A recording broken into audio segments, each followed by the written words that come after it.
technical glitches, and an afternoon burying some of my private keys out back in the ditches. Welcome to Breaking Bitcoin.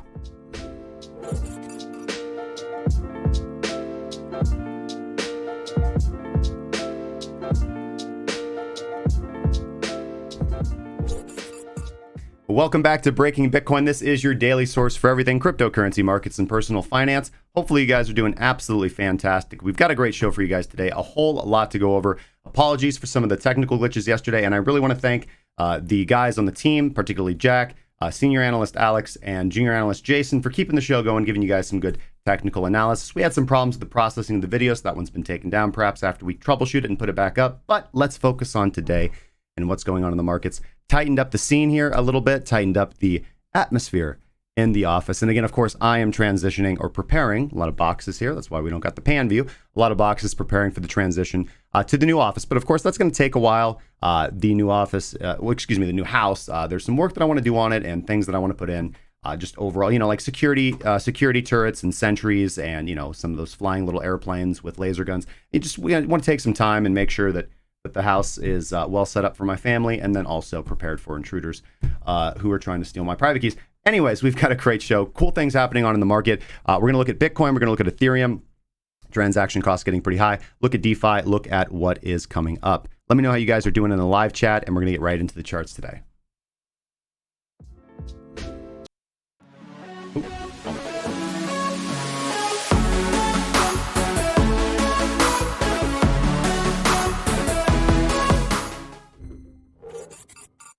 Yeah, crunchy. We got, all right, so this is Sansom. We're going to look at this in just a little bit. But over to the Bitcoin, because that is going to be the bellwether of the market. And by the way, yes, WSOT. I do want to do a giveaway for all of the items in the WSOT. I wanted to do it yesterday, and I do want to do it today. But I just haven't worked out a good mechanism with Ben on how to do that. So we're going to put our brains together. We're going to put our heads together this evening.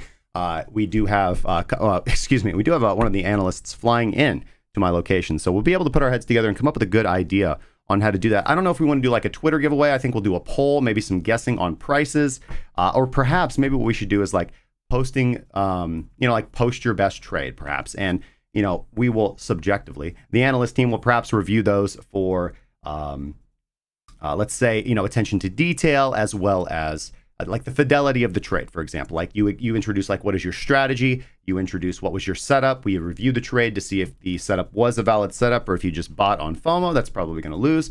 I think that's a good way to do it, especially with how we pay attention to details and focus on the technicals with this channel.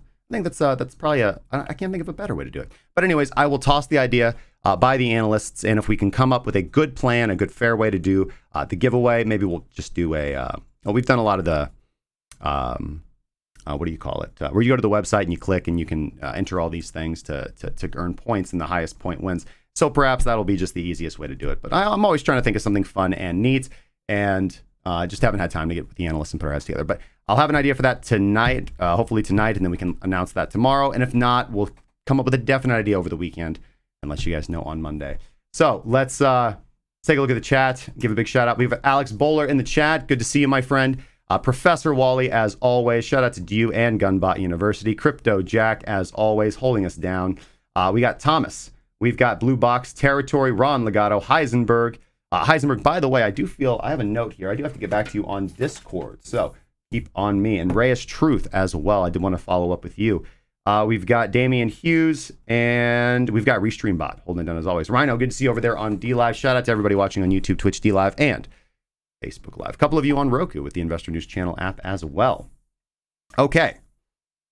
So, a lot to talk about. And I did get my Restream reauthenticated as well. Do I have a moat? Well, I have a dragon. Yeah. A moat's not necessary when you have a dragon. Nobody messes with a dragon, bro. Fire breathing.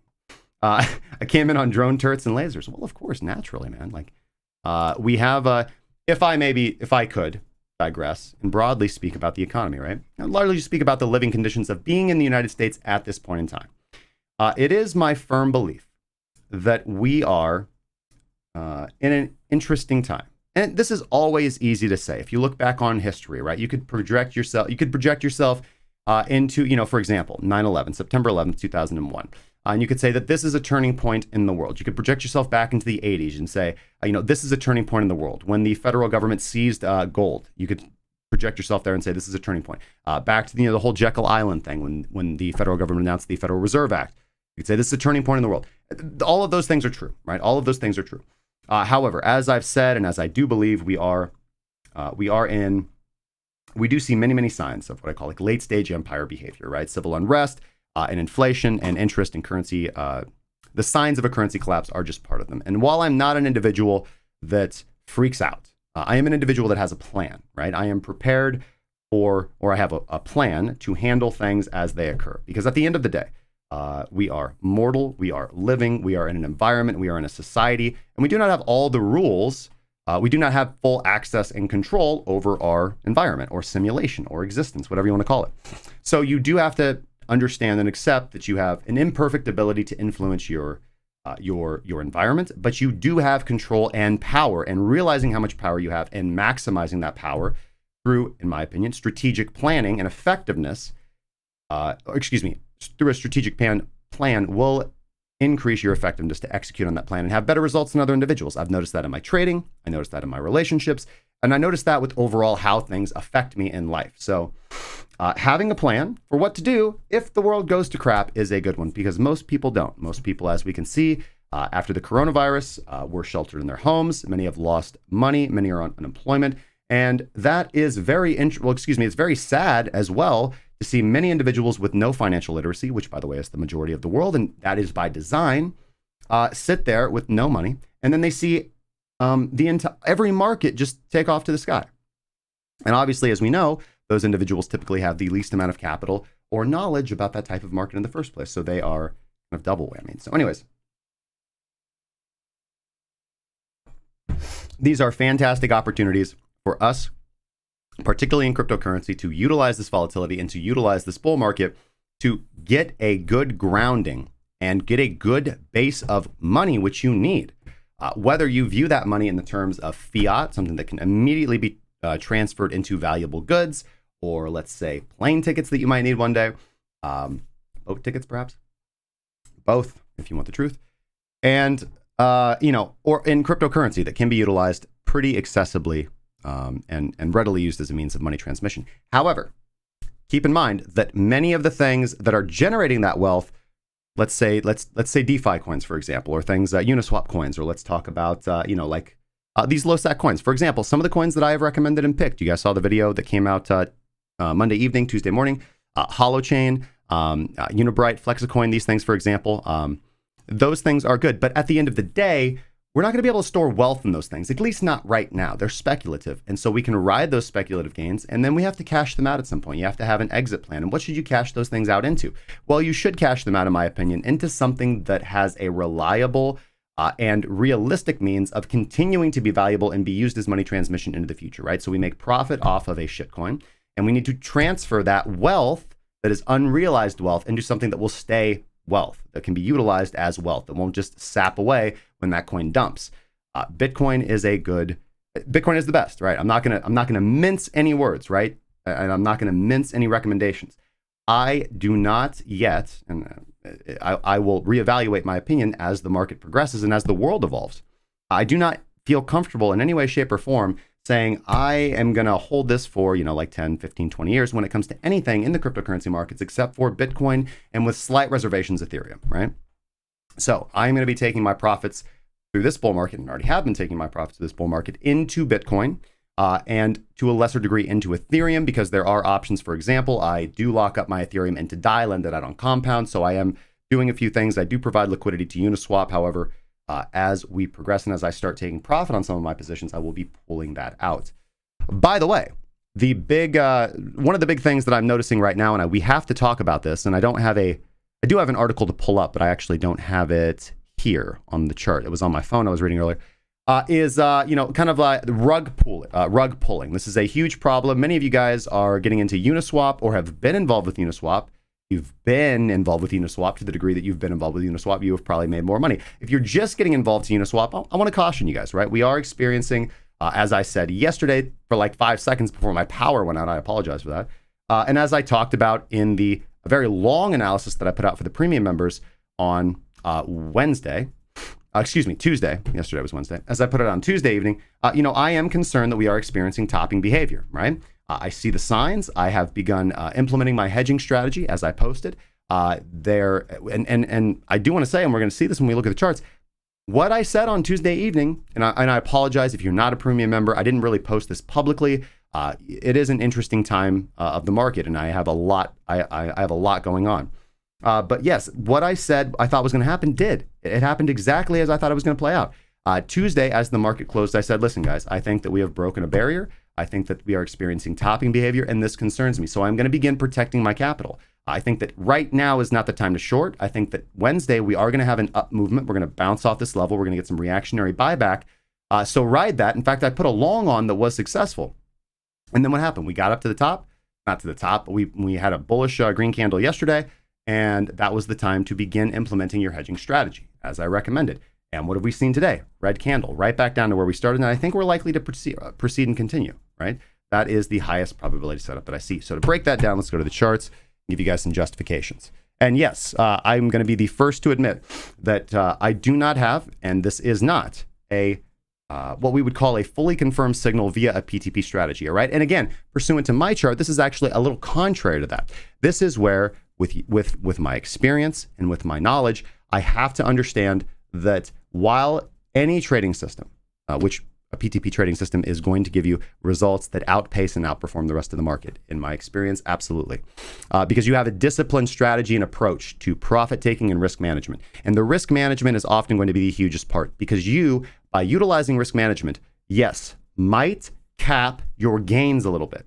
This is something that people really struggle with. Not everybody, but some people really struggle with because A, they compare themselves to other traders, which is a mistake. They compare their trades with what other things are doing in terms of gain. So for example, I got chided by a few people, even one of my own, not chided, I don't want to say, but I would say even by one of, even a member of my staff that I work quite closely with, right? When we were discussing some of the gains that I was talking about with the video that went out on Monday night, right?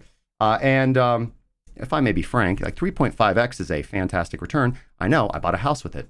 But it just wasn't enough because they see DeFi coins doing 20x, 30x, right? And I am just forced to patiently smile and say, well, that's great, but this is what I did, and this is what I was able to do with it, i.e. purchase property. So that is wealth that has been actually converted into my life and improved my life. And, people have a short memory. Let's go back to 2018, 2017, the bull market. How many people rode these altcoins all the way up? And how many people held them all the way down? So where did their money go? Like, how did that benefit them? Yeah, sure, they caught these trains, but so many individuals were not prepared for them, right? So the discipline, the skill, the strategy that you learn from having a trading system will prepare you to actually enjoy profit when you are lucky enough to get into those opportunities where you buy low and get to sell high, very, very high, for example. So capping your gains can suck or feel like it's capping your gains because you're taking profit and then you're taking profit. Maybe you sell too early. But you do something that the other traders don't. And this is why it adds up over time through a lifetime of trading to larger cumulative gains, which is you also cap your max downside, right? So most traders who don't have a risk management system, theoretically, they have a capped downside at zero. That's when they get liquidated and they lose all their money, at least in cryptocurrency, because you can't go into backwardation in what you owe in exchange. You just get liquidated. And you also have unlimited profit to the upside because price can just go up higher infinitely. But in reality, price doesn't always go up. Price always goes up and then tends to come down quite a bit. And in cryptocurrency, it comes down quite a bit very fast. It also tends to go up very fast. So if you are able to basically completely destroy your ability to go down, let's say more than 2% per trade, if you're wrong, well, then all it really takes for you to outperform the market is for you to, step up in your profit, step up in your profit, step up in your profit, step up in your profit. And then you kind of hit the market top. And just about everybody else in the market gets floored when all of a sudden the market turns around and dumps, right? They just lose 30% of their account, 20%, 40% more.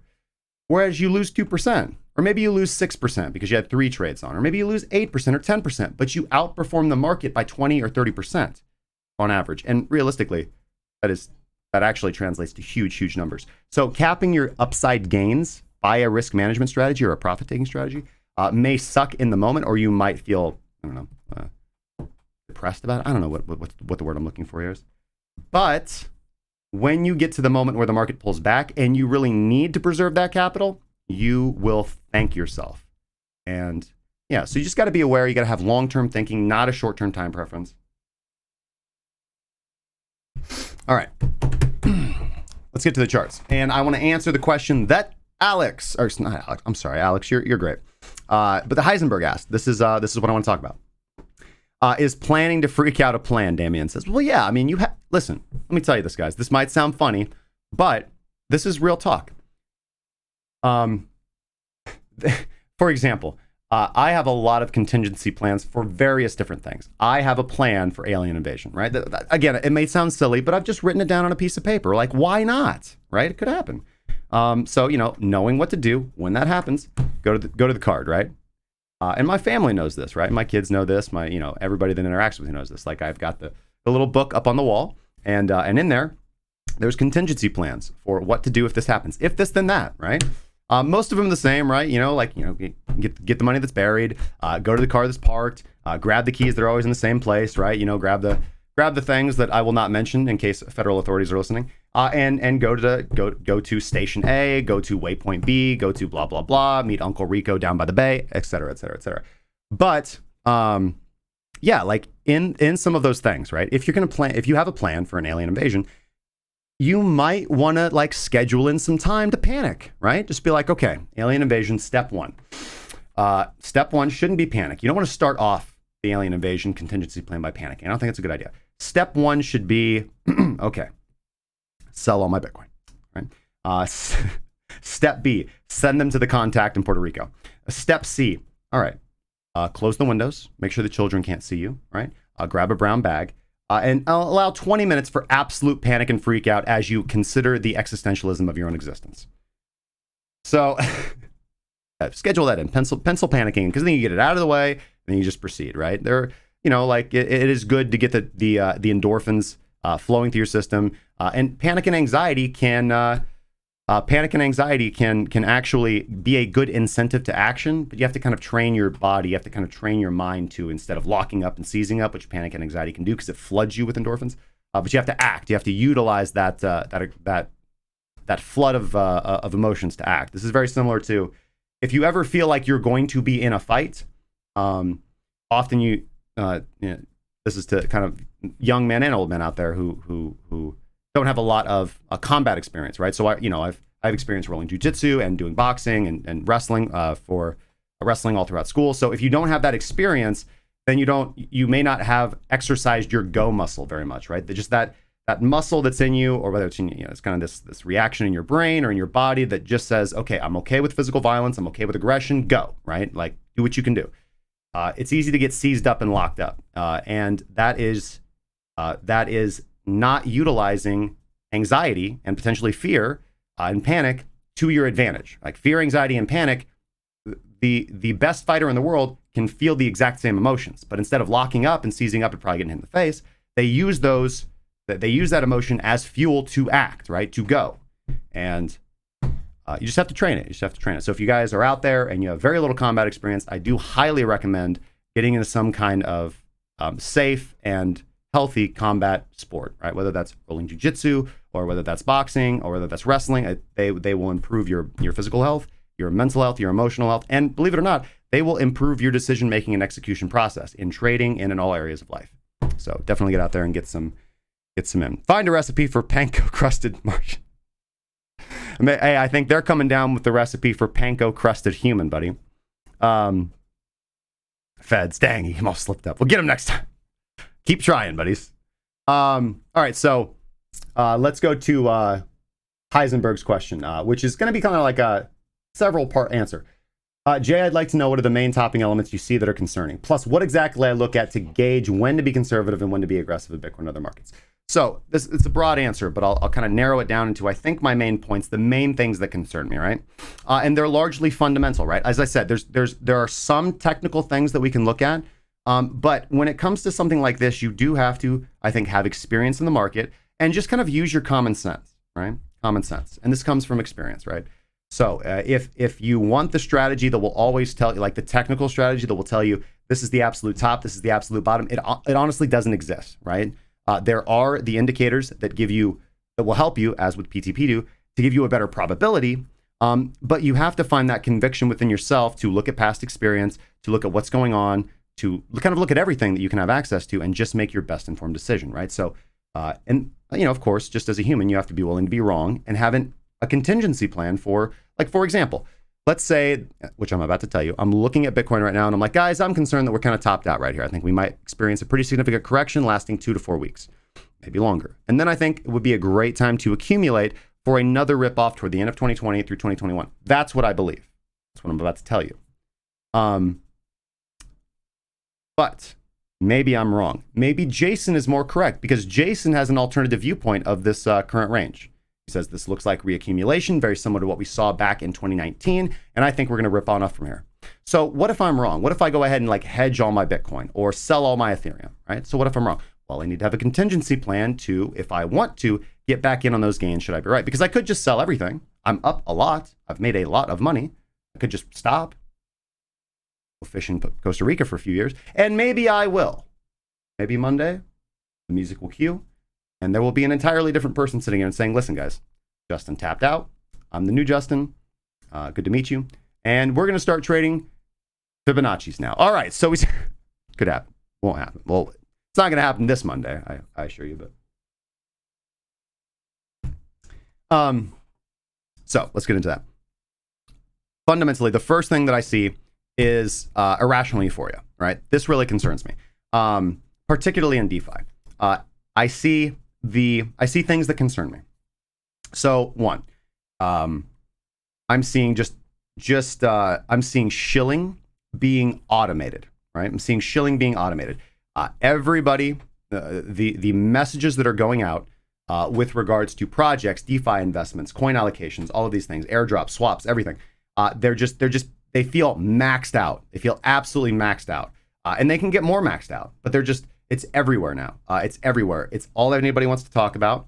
It's all anybody wants to push. It's all the DMs that I get. It's the automated DMs that I get. It's the bots that I see everywhere. It's Telegram. It's Reddit. It's Instagram. It's Twitter. It's YouTube. It's Twitch. It's everywhere, and that's concerning, right? So just being aware that the marketing efforts by these projects to pump their own bags seems to have reached a level of ludicrousness. Ludicrousness or ludicrousy, I don't know, whatever the pluralism of that is. 2, individual investor sentiment, right? Irrational euphoria. When I talk to lots of retail investors, or even experienced investors, unfortunately, the sentiment now seems that this is easy money, that this is a sure thing, and that this is that it's guaranteed, right? That you can. The times when you can buy anything in cryptocurrency and it's just going to go up, that is true, but nobody thinks that when it is actually true. You know what I mean? There are times when, you just pretty much buy anything and it's easy money on the way up. But the times when you can do that, it isn't publicly known, right? It isn't being publicly advertised. The times when like everybody publicly all over the place says, yeah, just buy anything, man, like we going up. That's usually about, in my experience, when it kind of stops being true, right? And you start seeing the market go from zip to zip. And of course, there's going to be exceptions. Like look at Polkadot, for example, right?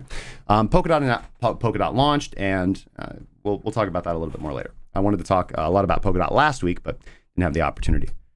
So that I would say just the sentiment that I see, and I think one potential thing is maybe even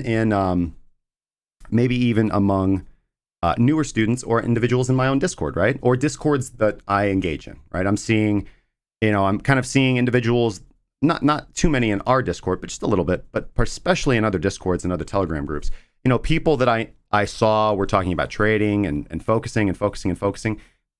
Now they've like abandoned that, which lets me know that there is a segment out there of individuals that were really grinding and working and building and getting close to building something awesome that they could utilize for years. They're like, nah, screw that. I want easy money, right? And Then there are a few things as well, such as particulars, such as being in Telegram groups for individual projects and legitimate projects, supposedly. And then seeing like the admins, the administrators of Telegram groups start saying things like, it's different. It's kind of different if the coin is like low and like accumulating and hasn't pumped yet. But when you see things that are up like, 600%, and you have the admins of Telegram groups saying, guys, you have to buy right now. This is life-changing opportunity. We're going up another 900%. Yes, we could, but you don't say that. You need to act in an appropriate fashion if you are the front person for a project, unless your only goal is to grab money, which a lot of these projects are, unfortunately. So listen, I do not claim to have an authoritative hold on truth, but fundamentally, that's what puts me on edge, okay? Or makes me start paying attention. Then I start looking at, for example, what other traders and investors that I know on a personal level and respect for multiple reasons. Either they have a lot of experience, they are very wise, or they have a lot of money. I look at what they're doing because I talk to these people, right? This is why community is important. You have to build a community, and you want people in your circle that are smart, strong, sharp, and on it, right? If you're hanging out with a bunch of people that are like, oh, what are we buying today, man? I don't know. Let's check CoinMarketCap. You're going to that's how you're going to be, right? You assume the characteristics and properties of those with which you associate, right? And if you associate with a bunch of inexperienced or immature or undisciplined individuals, then you are likely to be immature, inefficient, and and undisciplined. So I try to surround myself with people who, work smarter than me, work harder than me, are smarter than me, and challenge me. I want to be challenged every single day because that puts me on edge, right? That challenges me to push harder, work harder, think smarter, and be better. Plus, because you're trying to one up, like the people that are better than you, right? Like, no, I made 80% on that trade, and I got it. It's one of those things. So, yeah, a lot of them feel the same sentiment, right? They are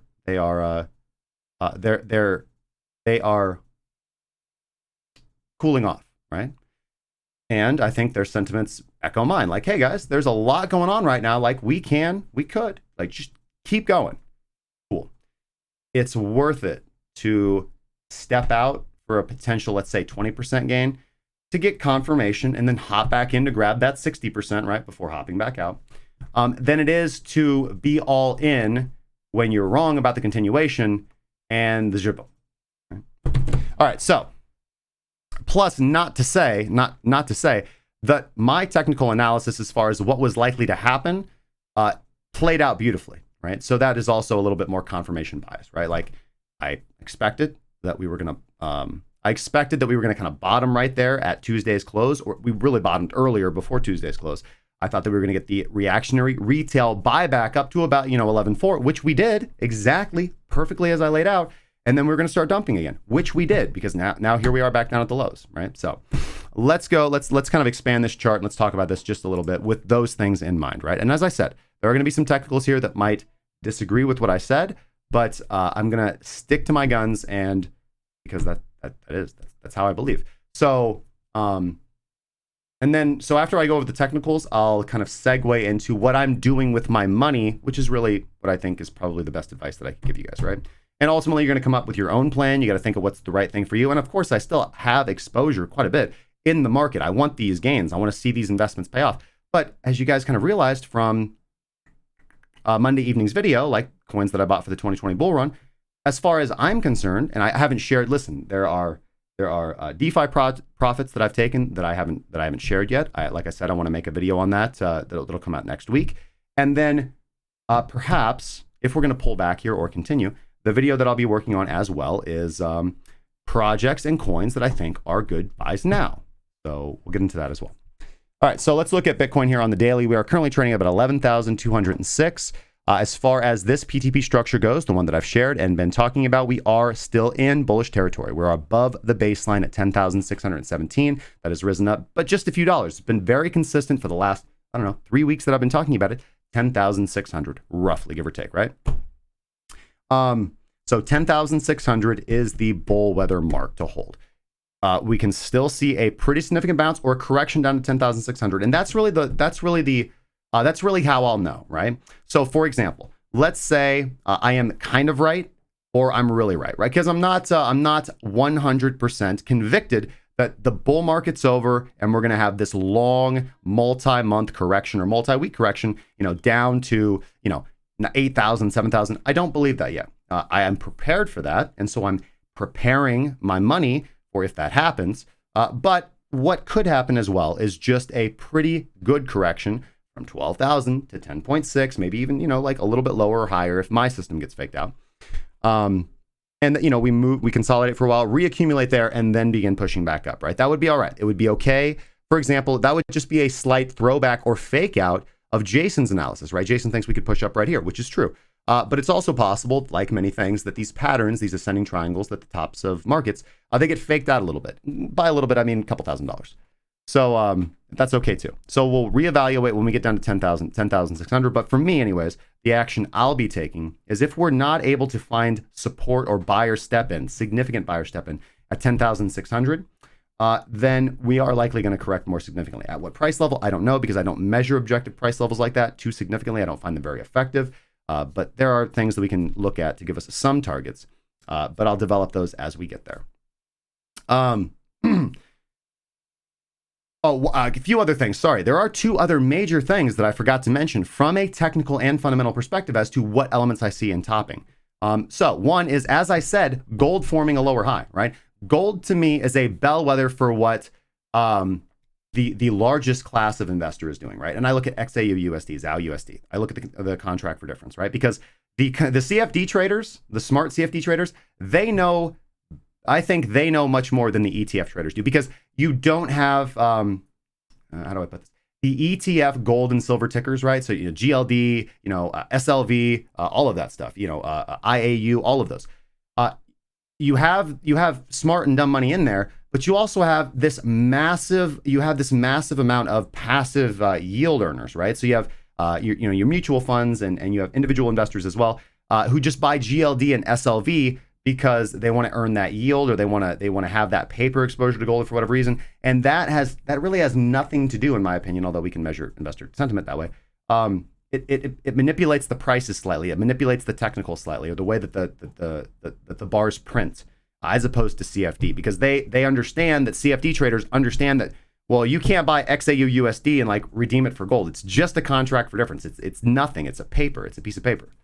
It's a digital piece of paper. Let's put it that way. So I think that you're going to get cleaner speculative indications from XAU USD than if you want to plot the price of gold. Then look at XAU USD as my recommendation, not GLD or any of that other stuff. So there's that. We formed a lower high on gold. What that indicates, and that was following a massive sell-off in gold, a huge candle, like the biggest sell-off we've seen in a long time. It indicates to me that individuals are kind of getting out of their safe haven assets and they're moving into cash, right? They're moving into cash because either they want to be sitting in cash when all assets crash or experience a significant correction, or they're moving into cash because they want to kind of transition back into some risk on assets, such as if the stock market is going to just get massively overheated and blow up here. So both of those are possible. But in either way, that means that some of the more speculative or safe havens, like gold, and since Bitcoin has been heavily correlated to gold, maybe Bitcoin as well, could suffer the brunt of the sell-off, right? And I think they're wrong. I think that they're really, I more believe, it seems very inarguable to me, that they're moving into cash because they want to be sitting in cash because things are about to fall down. Okay, so there's that. I've been talking about this for 2 weeks, maybe 3 weeks. I would be concerned to see a lower high on gold, and we saw it. Right, we saw that lower high on gold. You guys know I was very trepidatious about that over the last few weeks, and it took me a while to get my thoughts together and sort it out. Like, exactly what do I want to do? Like, I was looking for this, I expected this, and for me, anyways, personally, I didn't have my final execution ready. So I got that figured out as of Tuesday. Like, hey guys, it's time to hedge. And I let the members know that on Tuesday. So that. And then the other thing is the dollar, right? Is the dollar. The Dixie, as I've said for a while now, is in an area where a reversal is possible, very possible, a very high liquidity area, a very important pivot point for gold for the dollar going back to the 80s, right? And the Dixie is not the perfect way to measure the dollar strength, but it is a good way. And there are other measures as well. But the Dixie is certainly putting in bottoming signs and behaviors. And now we're starting to see that, right? We've been talking about this for a while, right? And I was very speculative and trepidatious. I heard other people talking about it, and I didn't want to mention it until I saw confirmation and proof, and I see it now, right? Extreme bottoming behavior in the dollar. And therefore, if the dollar is going to rise, assets, risk on assets are going to get hurt, right? It's just math. And again, I think that gold moving in is a good example. And yes, speaking of the stock market, yes, let's watch Bitcoin do its thing here in one direction. And then finally, the last thing, and I'm sorry, I wanted to talk about this. Hopefully, listen, I really hope that somebody on the team can clip this into a good bit, into a good, concise explanation of why I think markets might be topped out. The third reason is the political and economic situation around the world, right? People are really hurting. Let's say the smartest of the smart money in the world, central bankers, and true holders of financial assets, which is the top echelon of the social strata, the same social strata that people are arguing about should be president or not be president, left or right, up or down. It's all they all work for the same people ultimately at the end of the day.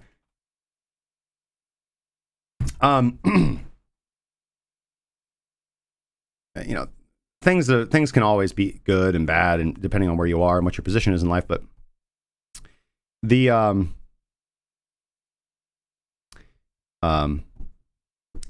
pandemic, the coronavirus, the lack of cohesion in societies that I see, the lack of cooperation among nation states, the petty squabbling, the infighting, the environmental impact of things around the world, all of these things kind of lead to a sign that nobody cares about. Let's keep the baseline good. Let's keep the base level of society so that we don't tear apart good. And when things like that happen, and then I see, who owns the majority of financial assets in the world, right? The upper strata, the upper echelon of the social strata, right? So 1% or whatever you want to call it. And retail investors, retail individuals, regular folk, mom and pops, people like you, people like me, they typically own very, very little stocks, securities, cryptocurrency, any investments. But since the coronavirus, we've seen stocks just correct and then have a massive upwards push. And the largest amount of retail individuals entering the market than ever, and mutual funds and ETFs and all of these collections and conglomerations of money have over the last 50 to 60 years, over the last 100 years, successfully kind of pulled retail money up into the financial markets, right? And the financial markets, again, are largely owned by who? Not the people from which the money was taken, right? And now they've just kind of like, oh, we've got a pandemic. Let's squeeze the rest of the money out of them, all right? And now the market seems overheated to me. And it's just, whether it sounds conspiracy theory or not, it's just the way I've seen the world work. It's the way I've seen nation states collapse, Greece, Rome, a lot of good historical examples. And this goes right hand in hand with currency crisis, devaluation, debasement, and the rise of something better like Bitcoin. So again, I could really go into that deeper. There's a lot there that I see, just things that concern me. But I think the biggest thing, the last point that I'll make, and I don't want to hammer this too hard because I could be wrong about this, but I am concerned that we're going to get another forced lockdown due to the second wave of the coronavirus, which, we talked about, people like, for example, I don't want to promote him or anything, but, people like Ben Shapiro were kind of talking about way back all the way, like we're going to get, and not just him, but just scientists, if you study the science behind the coronavirus, like, hey, it's going to go away in the summer, and then we're going to get a second resurgence in fall. And whether or not you believe that coronavirus is as significant a threat to human life or mortality as it is claimed to be, the effect that it has on governments making decisions around the world. And so, yes, the argument that I've heard is, well, governments around the world say they're not going to do that. They're going to do what they're told to do, I think. So if we do see that market panic, you're going to see things collapse. So that sets up, again, the two possibilities, dip down to 10.6 and we hold at 10.6 because it was just a minor correction, fake people out, on back up. Because Bitcoin is, I think, what you want to be holding as we progress. It's going to be real wealth, real sovereign money. It is going to outlast all of this at the end of the day. So for the buy and holders out there, you don't got to do anything. Just chill, relax, but maybe go stick your head in the sand for the next 6 months. Might get ugly. But for people who want to max out what they're doing, people like me, this is the time to be cautious and to protect yourself, right? And the way that I've done this is by putting on some pretty significant hedges, right? I've begun hedging my capital. I have lost a lot of exposure. I have removed a lot of exposure from Ethereum, and not in a direct way. Like, there are interesting ways that I'm still earning yield from Ethereum, right? So some of my Ethereum I've moved out of, and the majority of it I've moved out of, and then some I'm still holding in some projects that I haven't sold. For example, I talked about them on Tuesday's video. Flexcoin, Flexcoin I'm still allowing to run. And then Unibright is something I haven't taken profit on. And then there's about 6 other projects that I still hold. And then there's a good chunk. The last I said I wanted to keep in the ecosystem, right? So I put it into MakerDAO. I get DAI, and I push that into Compound currently, where I'm just earning yield on DAI. And I want to kind of diversify that a little bit, but right now that is what I'm doing, and it's pretty interesting. And I do like being in the Ethereum ecosystem and earning yield that way. But having said that, Jesus, transaction fees are so high on Ethereum, it is ridiculous. Which is another sign. Like when I see the Ethereum blockchain like really struggling, nodes being knocked out of sync, bugs being found all the time, the amount of exploits being maxed out because there's so much gosh darn money in the system. It concerns me. It concerns me, right? It concerns me. All right.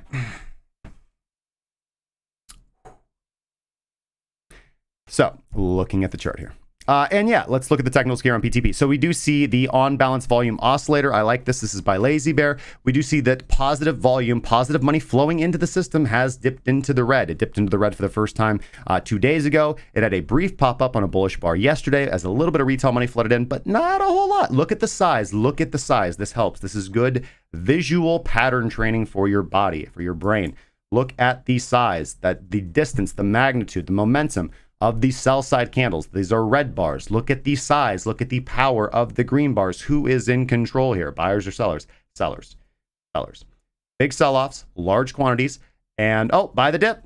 Not a dip. It's not the dip to buy. Boom. Right? Weak. This is weak. No sign of strength from the bulls here. No bullish engulfings. No sign of strength. No nothing. No break of market structure. Right? And again, we have, we talked about this. This is something that I've mentioned. We have not formed a lower low yet, right? We haven't formed a lower low yet, but I think we're going to, right? I think we're going to.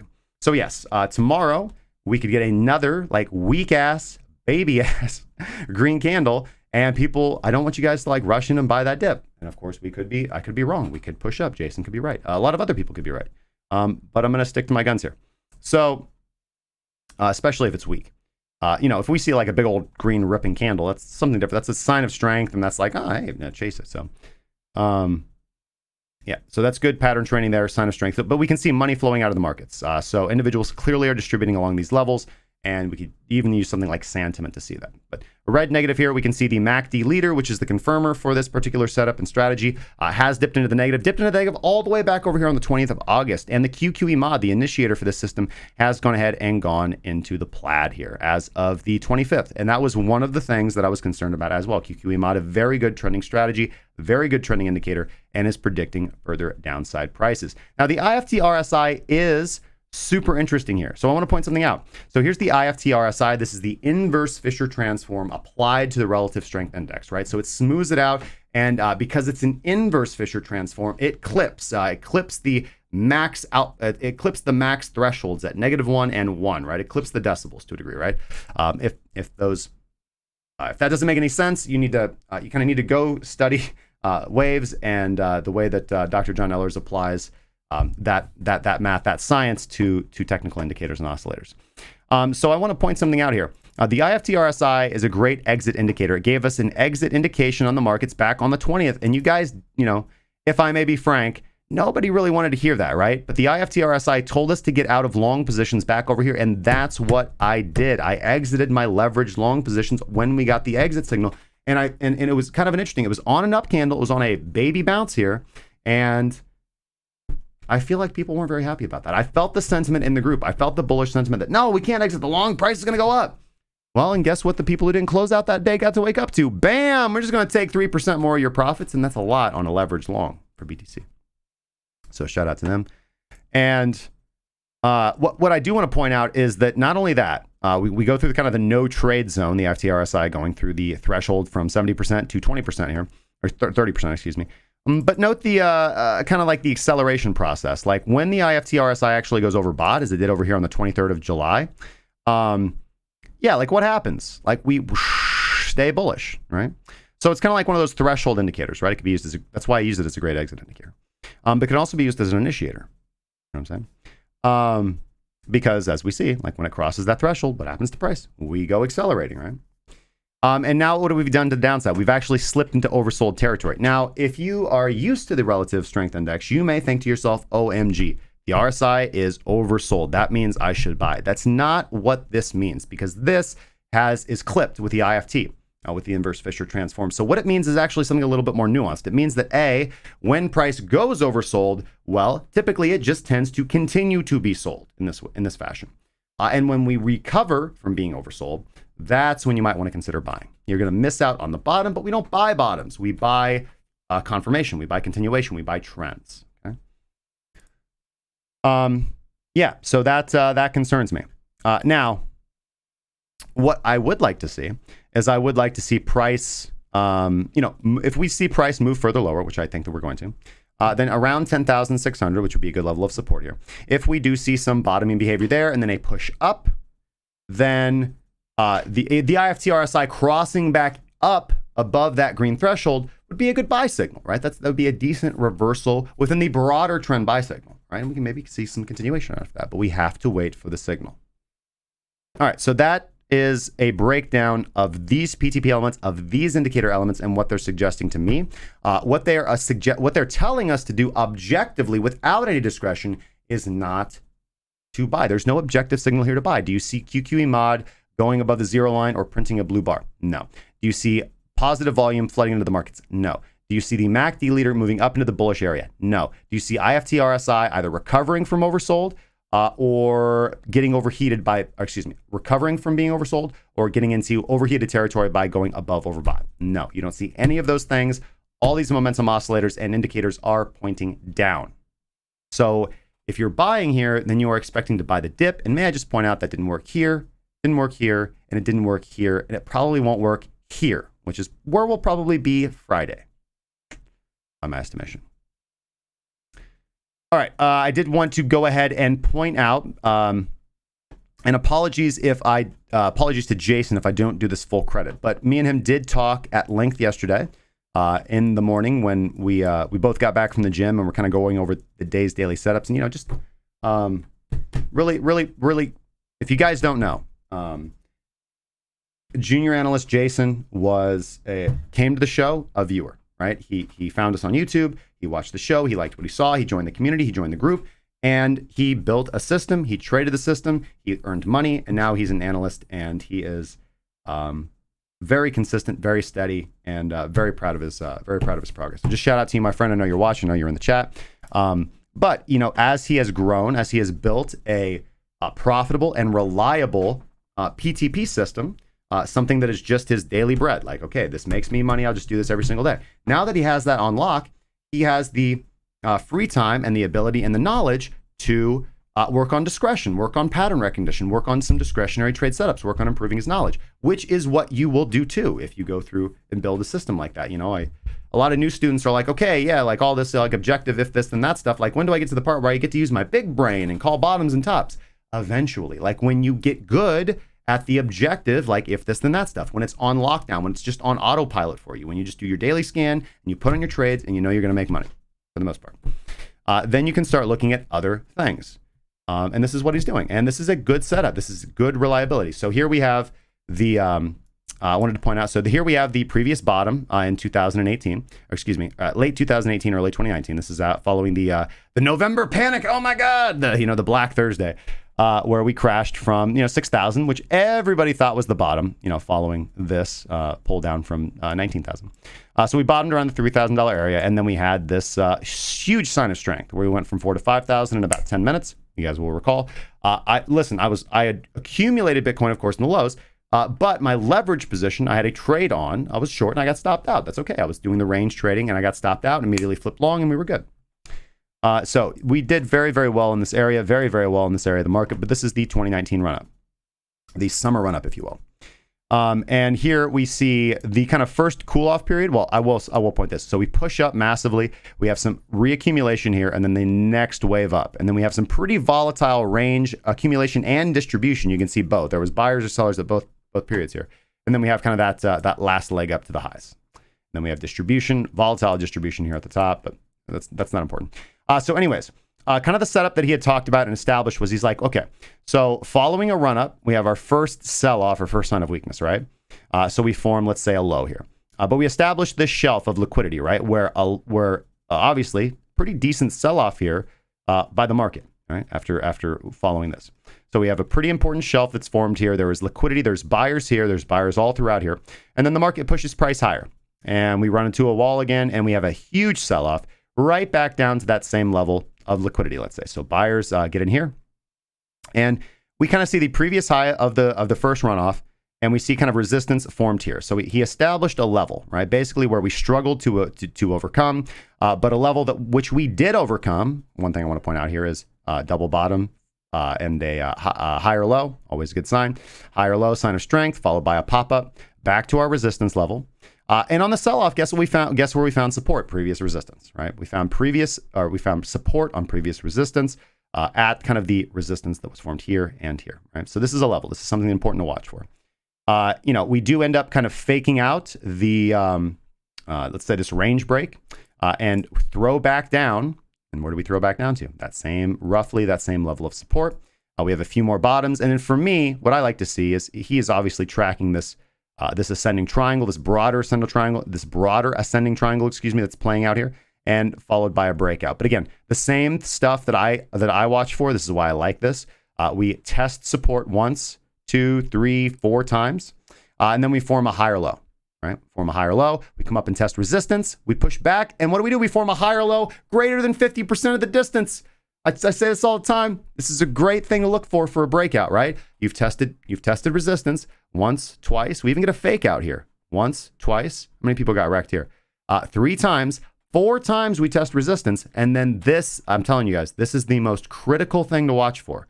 And you're not always going to be right, but it is you will be right more often than not if you trade this setup. Test resistance multiple times, and then you form a higher low that is greater than. Here's resistance, here's support, right? If you put a line through the middle, right at the middle, that's 50%. The higher low has to be greater than 50%. It has to be greater than a 50% retracement, higher than a 50% retracement. And it has to be a higher low, which by definition means the low has to be higher than the previous low that was formed, which is right here. Here's the higher low to compare with. I will buy those most of the time, almost all the time, especially if we're in a bull market. I'll buy those, and I'll be wrong. I am willing to be wrong, but those are good buys, right? Those are good buys. The other way, of course, to watch it, if you don't want to buy those, if you do want full confirmation, then you wait for the breakout, and you have to buy the BPC, the break pullback continuation, or in this case, this is a good example of a rounded retest, right? And so we have price breakout, and you don't get an immediate pullback, right? But you have to wait for a rounded retest, price to slowly come back down to your buy area, right? Which you get an opportunity to buy right here. And then certainly a good trading opportunity right here. So anyways, big movement out of Bitcoin following that. So we're kind of looking for that fractal, that pattern to repeat. So let's come to current price. And listen, I do have my reservations about this. I do disagree, but I do want to support the validity of this trade setup because there are different ways to look at this than I have kind of charted out here. So kind of the main thing here too is as well, we have a good run up following a sell-off, right? We have our kind of first shelf here. And honestly, I think this is a little bit more indicative of the pattern that he's looking for. I think this is actually how it played out. You can almost see it perfectly identical here. The ascending triangle, the consistent level of resistance, even the fake out to a degree, like right here. It's smaller, but it's there. And then again, the higher low, listen, there it is right there if you can see it. And then the good push off, the price reappreciation. I do think this looks like distribution, but again, we can see a little bit of it here too. Consistent level of resistance. We have that even fake out, right? Here's that fake out right here. And the shelf that was established. So here we go. Here we form the sell-off. Here's that second level, and the shelf should really be established here on the red. So I do think this is the lows that I've just kind of charted out, which is right conveniently at that 10.6 level that I'm watching for. So there is a support element there as well. And I do think that in this fashion, even if we measured the ascending triangle from here, which would probably be more appropriate, we'd get a little bit more lax. It would be less. Let's just go ahead and measure it from there, for example, right? It would be more giving. But even if that was the case, even if we did measure it from here and we completely ignored this one, or we used, say, these lows, I still think this is a busted pattern. So this is bearish to me. We even have, if we are more, if we're a little bit more conservative here, we even have a retest of previous support as resistance and rejection. So I do see this, even if I were to agree with this pattern, which I do agree with the validity of it, but I do think we're seeing it fail right now. Because as you can see, we have tried to test support there. Weak retest, absolute rejection. I mean, this was a liquidity draw. How many people got long within the last 4 hours? Well, in the last 8 hours, right?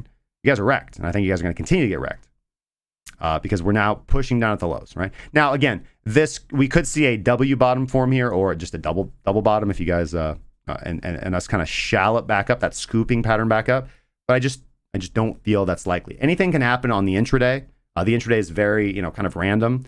But when we're looking for like, where is price going to be heading on average? What's the trend? I think it's bearish, guys. I think it's bearish. I think we're going to break down from there.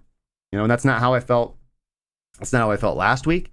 It's not 100% how I felt on Monday. Or, well, no, it was broadly how I felt on Monday. But I was still of the opinion of like buy the dip on Monday. But I have to be dynamic. And as I said, if you want to approach trading as in I am always going to believe the same thing and I'm going to stick to my guns no matter what, there's a difference between that and reevaluating the situation based on new data and saying, okay, this is what I thought last week. I feel I was wrong. My bad. Moving on, and then readjust your plan accordingly. If you're not able to do that, if you're not humble enough to say I was wrong, I need to develop a new plan and trade in this direction so that I don't go broke, you're going to have trouble. You're going to have some problems. You're going to have difficulty. Because you are going to be wrong very often. People ask me like, hey, what is the market going to do today? I don't know. I'm going to go up a little bit. I'm going to go down a little bit. And I don't mean that, like chicanerously. I mean that legitimately. I've been trading for over a decade. I don't know what the market's going to do today. No clue. It's random. It's going to go up a little bit. It's going to go down a little bit. But I can develop, based on my experience and my skill and my strategy, a plan for, first off, the probabilities of things. Then I can kind of develop based on my experience how I feel about things. And then I can execute, right? Then I can execute. And I think that, and I know, because I track my results. I am overwhelmingly more right than I am wrong. And I make money every year, every month, generally every day. I make money. And that's what matters. And the reason, and one of the reasons why I am, and I think one of the reasons people are attracted to the channel and the way that we do things, is because not only me, but just the method that I promote, and even everybody in the Discord, we accept the fact that we don't have access to universal truth, and the reason that we're able to be successful is because we adapt and we're dynamic, right? When you are, and this is good life skills. Like if you were wrong about something, you just, all right, you have to accept that you were wrong. And just move on, right? People are too hard on themselves. People, are like, this is how I've seen a lot of crypto YouTubers fail, right? They'll come out, they'll make very bullish proclamations, right? And then they'll just like stay bullish way too long because they want to be right. This game is not about being right. It's about making money, right? And the way you make money is by, how do we put this?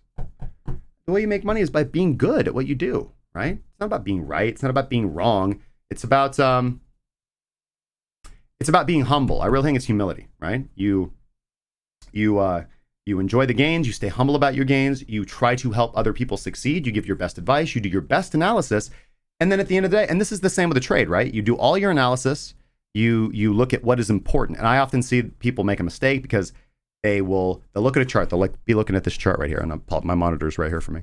And they'll think to themselves, okay, well, we got like this thing going on, and maybe there's a pattern, and they'll put some indicators on here. And let me go back. So say you have a trading system, right, where you have 4 or 5 indicators, and you always use those 4 or 5 indicators. And if you are pretty certain about a setup, you won't look at anything else, right? Now, how many times have you done that with your trading system, for example, or your indicators that you're used to using? But you just don't know. You don't feel it. Maybe somebody said something earlier to you that's got you off, or maybe you read a news article, or maybe you went to Telegram or a Reddit and people are thinking completely different, or that your favorite YouTuber that you're following, like he says you wanted to go long and he's like, this is going to the ground. So you're like, oh man, I just don't know. And so now what do? Instead of just avoiding that trade, going away, which you should, if you don't feel certain about it, something, walk away. You now are pulling out other indicators. Maybe Googling it. Like, what is this other Telegram thing about this coin? No, that's the wrong thing. that is addition. You're looking for additional information to make a more informed opinion or more informed decision, and you're not going to get that. You're going to get information overload. So this happens every time. If you ingest more information, more data is not helpful because you want good data, not more data, right? Garbage in, garbage out. So if you have developed a strategy that's good with 4 indicators and it doesn't know, then you don't know, man. You have to move somewhere else. You have to not take that trade, or you have to kind of just take the trade and accept the reduced confidence level. More data input, if it's not clean and you can't verify it and you don't know and it's like random, you're actually going to have less confidence when you take the trade. And less confidence when you enter a trade means less confidence when you have to execute on that trade later. What if you get an early exit signal? Are you going to take it? What if price goes down and your indicators tell you to get out at a loss, but you're like, I don't really want to do that. If you're unconfident about the trade when you enter it, then you're going to be you're prone to make mistakes when you have to execute later on in the market. And remember, when you're developing a strategy, you want to be very creative, try new things, test new ideas, test everything out, cool concepts, anything. If you think that, if when your turtle faces to the north that you should go long, test it. I don't care. Maybe it works.Maybe it's not. But when you are trading, when you're in there and you have to press the buttons, green, red, buy, sell, up, down, there's no thinking. Thinking will slow you down. You will make mistakes. You will do something wrong. You will make an accident. You will put a 0 in when you should put a 1 in, and you're going to get wrecked eventually. Maybe not wrecked. I don't mean it that way, but you're going to make mistakes, and it's going to cost you money, right? You are trading against bots, algorithms, people like me, people that will eat you for breakfast, right? You don't have time to be in there frickin' dilly-dallying, right? There's 2 options, buy or sell, in or out. That's it. It only takes half a second to make the decision and click the button. You do not think when you're in there. You need to know exactly when. When am I going to sell? When am I going to buy? What am I going to do? Green or red? 2 options. It's binary. There's no other thing that you can do in the market. You can only either buy or sell. There's no poetry contest. There's no submission of scripts. There's no acting classes. It's green or red, buy or sell. That's it. 2 options. And it has to be done at a time when there is liquidity on the other side to execute the deal, or you're going to get slipped. And sorry, a little bit of a rant, but the speed at which you can execute and the degree to which you can do it with 100% conviction, whether you're right or wrong, will improve your trading. And therefore, the whole point of this is you have to accept when you enter into a trade a degree of powerlessness, right? Because once the trade's in, guess what? It's not up to you, bud. You don't control the future. The result of your trade, win or loss, is not up to you. You have no influence on it. It's not up to you, right? The only thing you can influence is how you react based on the opportunity that you're given, right? And the way that you will react will be better or worse to the degree to which you are prepared to act in that second, in that moment, right? So, moving on. Take a drink of water after that, jeez.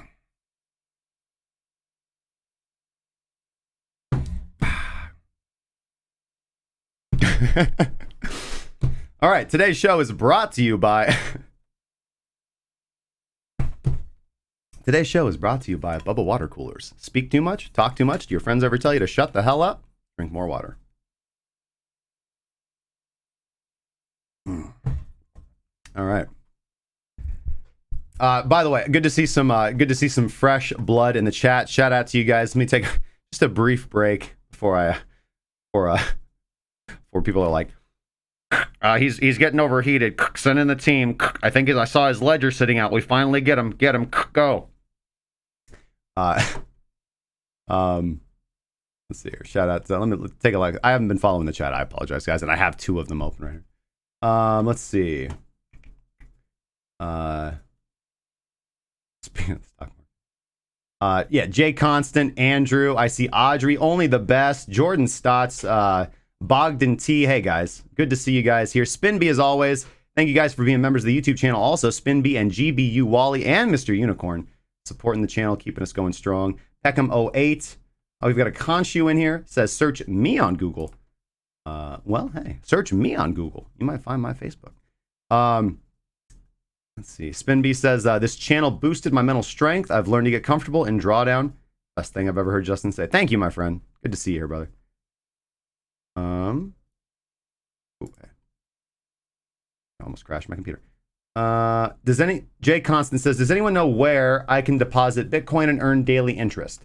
I see an ad on Brave browser about Nexo. They're 5% interest on BTC annual and paid daily. Is Nexo legit? So I've never utilized Nexo, but I have used BlockFi, right? And BlockFi, I think, is, again, just do your research. But and I do not currently have any Bitcoin in BlockFi, but I have utilized BlockFi, and I think they're great. Yeah, no problem. I've never had any problems with them. I don't know anything about Nexo. I mean, I know what Nexo is, but I've never utilized their platform, so I cannot confirm or deny. I will say, the 5% interest might seem high, but it's not too bad, right? The average yield of the market, right, is really like 7%. And I think it's probably more closer to 4%. If you really want my honest opinion, like right now, 2020, what's the APY of the market? 4%. As I said, it's about 30% right now. And I wanted to do 50%, I'm not going to lie, but I just got a little scared in the moment. I don't know. But I locked up 30% of the Ethereum that I kind of had into MakerDAO, turned it into DAI, put that DAI in a compound, and that's the wrong word. I'm lending out the DAI, right? So it's cool. I wanted to be involved with it. As I said, just my little bits and bobs of getting into the DeFi and supporting the ecosystem, right? I'm not heartless, guys. I'm here to see cryptocurrency succeed.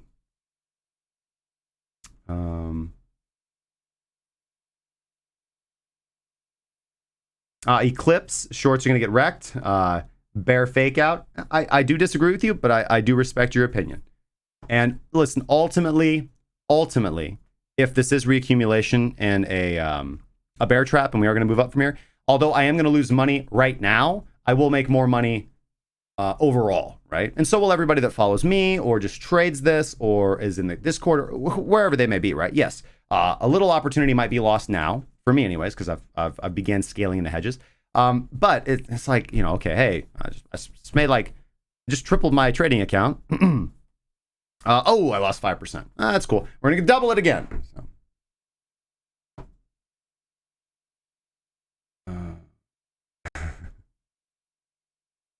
Usual suspect. We've got Cornholio. Yes, am I really 32? My wisdom 64. Yeah, but let me just point. I am 32. I will say, I don't. Sometimes I feel uncomfortable talking about myself, but it's just me. I've lived a very interesting and fun and experience rich, but also like tragic filled life. I've had a lot of bad stuff happen to me. I've made a lot of mistakes. I mean, if I wanted to sit here and just talk about dumb things that I've done, we would be here all day. I have been swindled. I have been hoodwinked. I've been hurt. I've been betrayed. I have betrayed others. I've hurt people. I've done a lot of. I've just been a lot of places. Right. I had a rough upbringing. So this is why I'm 32 and I don't have hair. Right. And if you look closely, a little bit of gray in my beard. Right. And I try to take good care of myself. But yeah, man. We're all at different places. We're all here for a good reason. And to the degree to which we accept certain things that most people don't want to accept, i.e. our mortality, our lack of perfection, our lack of, and as I said, very much with accepting a trade, our degree of powerlessness is the degree to which I think we'll enjoy our existence, right? I live by pretty few simple basic rules. And listen, guys, objectively, I'm a weird person, okay? Like not like weird like I would concern you, but like if I want to go bicycle riding at 2:00 in the morning, I'm going to go do that. Yeah. So, I don't know how to put it. Just live life and enjoy it, man. Live life and enjoy it. All right. So, listen, I don't know why I feel the need to say this, but I always do. If I can give you probably my best piece of advice, I don't know if I want to say a good piece of advice. Screw it. I don't feel like that. Avoid toxic people. Like learn to identify them very, very quickly. Get them out of your life as quickly as possible. And surround yourself with the most awesome people you can. Like, if you pull those people in your life, they're like, oh, stay away from me. You're not awesome enough yet. No, hang out with me. Just surround yourself with awesome people. People who are strong, people who are smart, people who are brave, and you will soak up those qualities dynamically. If you hang around with cowards, cheaters, losers, you will be that, unfortunately. And people don't want to accept that because people want what's comfortable. And so if you've been raised your entire life, or if you're around that environment, which unfortunately most people are, that, you know, you're not good enough, or you'll never be anything, or, you know, you're not smart enough, or you're just not strong enough, you're not pretty enough, or you're not handsome enough. It's all noise. It's all noise. You can be whoever you want to be to a degree, right? Like, I'm not trying to say like, oh, you could be like a millionaire, blah, blah, blah. You could be a movie actor. No, like that is desiring a specific outcome, right? But you can head in a direction as if you were, right? And, you know, that journey is really what life is about, right? Life is point A, you're born, point B, you die. You know how it's going to end. Spoiler alert. And so the only thing you have in between here and there is the experience, right? So most people don't think that. Most people are fixated on the end point, right? For real. Like, most people are sitting around saying, I have to earn this amount of money. I have to earn, I have to do this occupation. I have to be with this person. My kids have to be this way. I have to get this job. I have to get this degree. No, you don't. Because that is fixating on an endpoint, right? But there's only one endpoint. And that is that's called annihilation, right? Again, I don't believe in life after death. I'm an atheist. I think you die, and one life. And so, yeah, it's just the journey, man. It's just the journey. It's always the journey. It's always now. It's always transition. It's always a period. You know, I have to nail this trade. I have to hit this take profit. I can't hit this stop loss. No, you cannot control the outcome because your outcome's already settled for you. It's called death. So focus on the journey. Make sure you're on the right path. Anyways, that's enough. That's enough ranting. Like, God, shut the fuck up, dude. Get back to the chart. At least everybody on my team. All right, guys. What time is it? It's 1:19. All right, cool. Check this out. Let's go ahead and let's. Now that we've talked about real life stuff and honesty, strength, courage, and how to trade Bitcoin. And by the way, prepare for the dip. Gold's gonna dump. Let's just spend the next hour just shilling DeFi altcoins, right? Let's do that because, hey, that's what you guys want to hear. I'll give you what you want. So let's take a brief break, right? I'm just going to go top up my water and see if my team has anything for me to cover. We're going to come back. There's a little bit of news that I want to talk about, and then we'll just pretty much take you guys' chart requests for the rest of the show. If you guys have questions about my analysis of Bitcoin or Ethereum or anything like that, that'll be fine. Be happy to take a look at it. I'll try to be as concise as possible because, again, I know I wax loquaciously and talk a lot. But that was for the first hour where it's just me in control. So I'll come back and I'll have some guided, less stream of consciousness stuff. All right, so don't go anywhere, guys. If you guys enjoy the show, make sure to smash the like, subscribe if you haven't. Notification bell helps the channel out more than you realize. You can also be a member if you want to by clicking the button. I don't even know where it is, but it does help us out more than you realize. And make sure to hop us in the Discord. Join us in the Discord, discord.crackingcryptocurrency.com. We don't put links in the description while the video is live. Otherwise, YouTube shadow bans us. So if somebody on the team wants to drop that in, yeah, so like Jason just posted up our results page. Discord.crackingcryptocurrency.com. Don't go anywhere, guys. We'll be right back. And you can get your chart requests in right now because I will take them in the order in which I see them. So thank you, guys. Be right back. And we are going to hear some words from friends of ours, a few advertisements instead of just that boring be right back screen. So be prepared.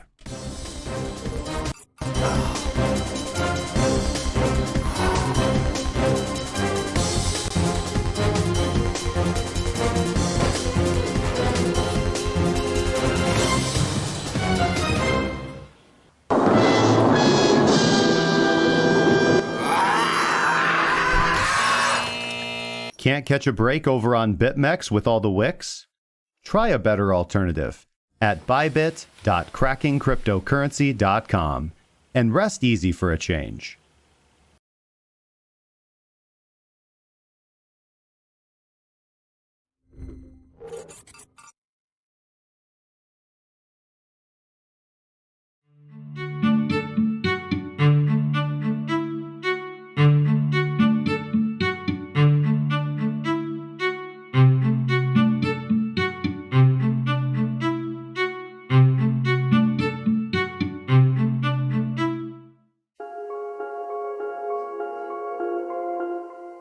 You know, I just try to do my best out here, and I mean, it's not like you guys give me an amazing amount to work with, but I mean, I'm still here, and I mean, look at it.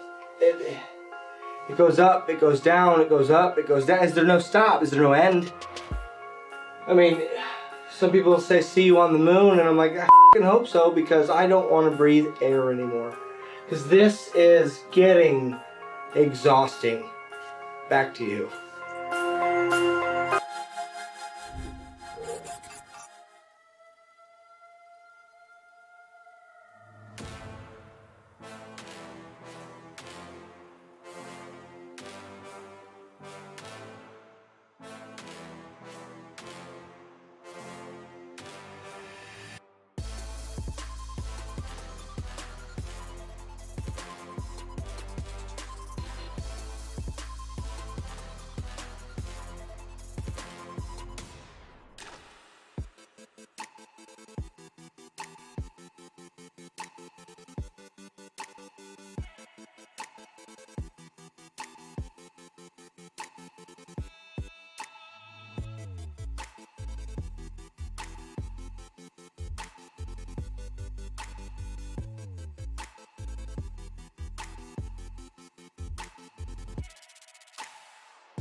All right, thank you guys so much for holding up for the break. And just to let you guys know, I forgot to mention these. If you guys want to follow us on the socials, that direction, they're over there on the chart.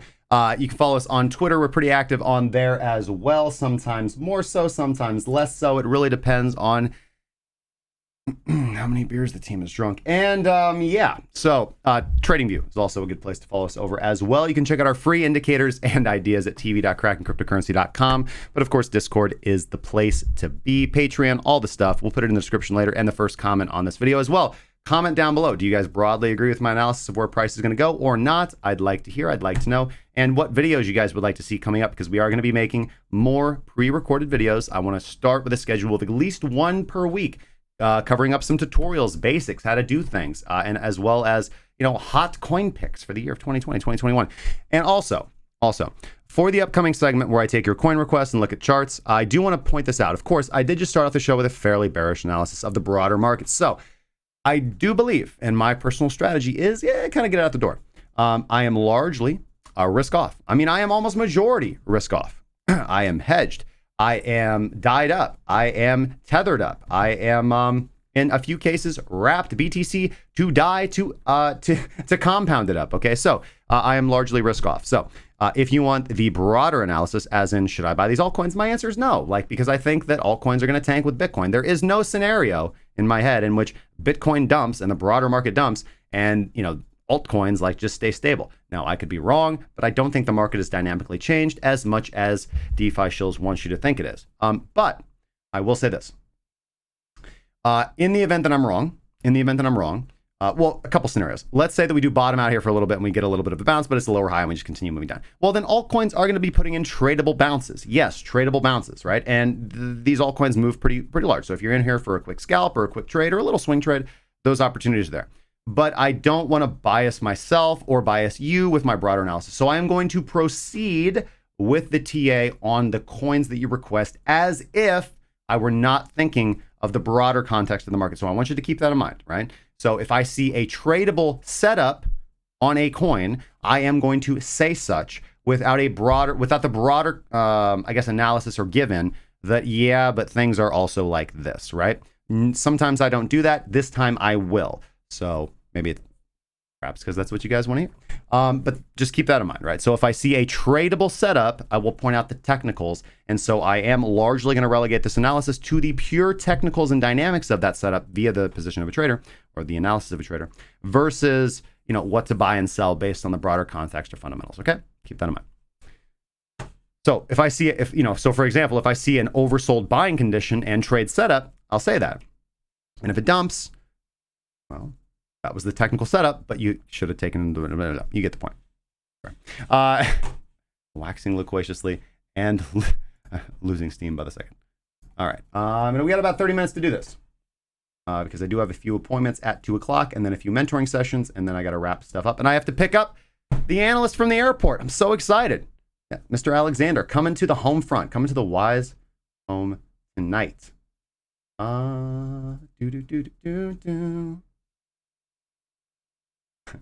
Peckham says, sorry, just found my bag of hopium. Hopium crack.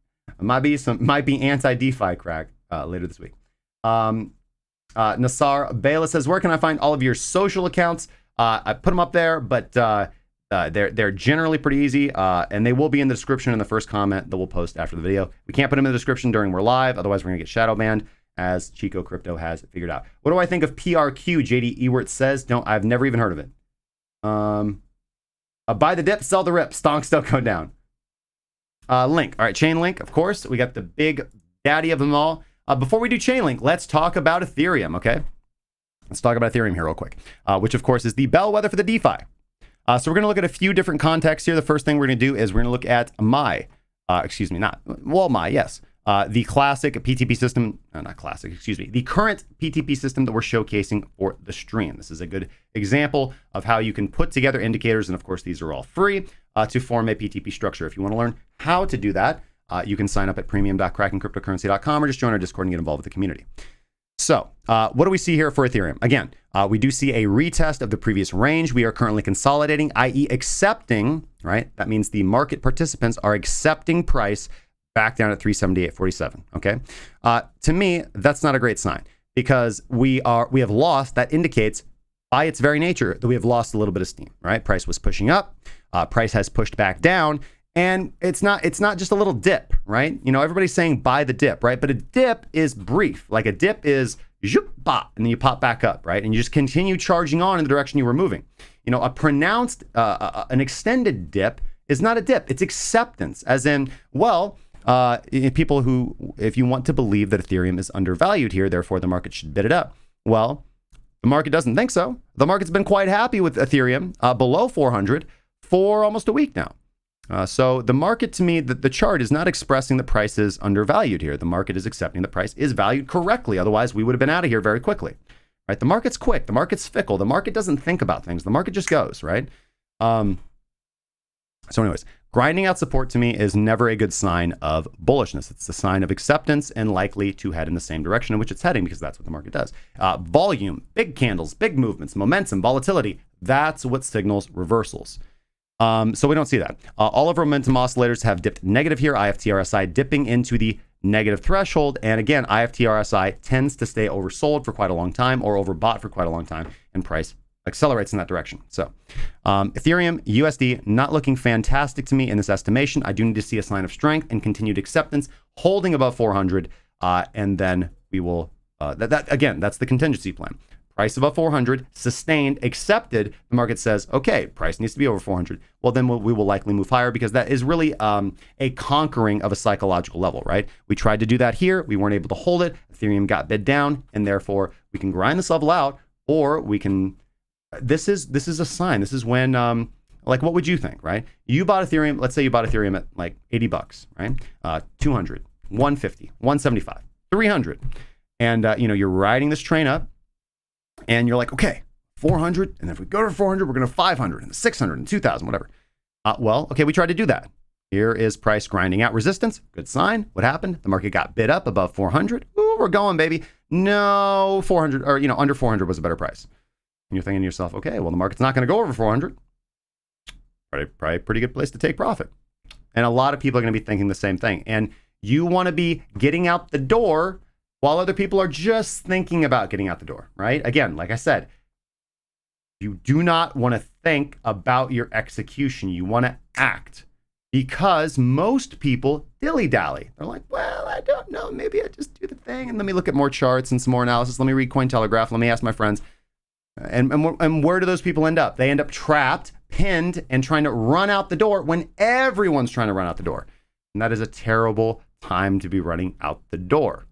You want to be out of the door, whether you're right or wrong, quick. On the other side, waiting, patient, chill, stack of cash. And then you just wait, and then you get back in the door if you're wrong, right? But if you just dilly-dally and you're unsure, then you're going to be, I guarantee you're going to be running for the door or running for the entrance or the exit when everybody else is. And it's not a place of strength. You want to trade from a place of strength and confidence and assurity.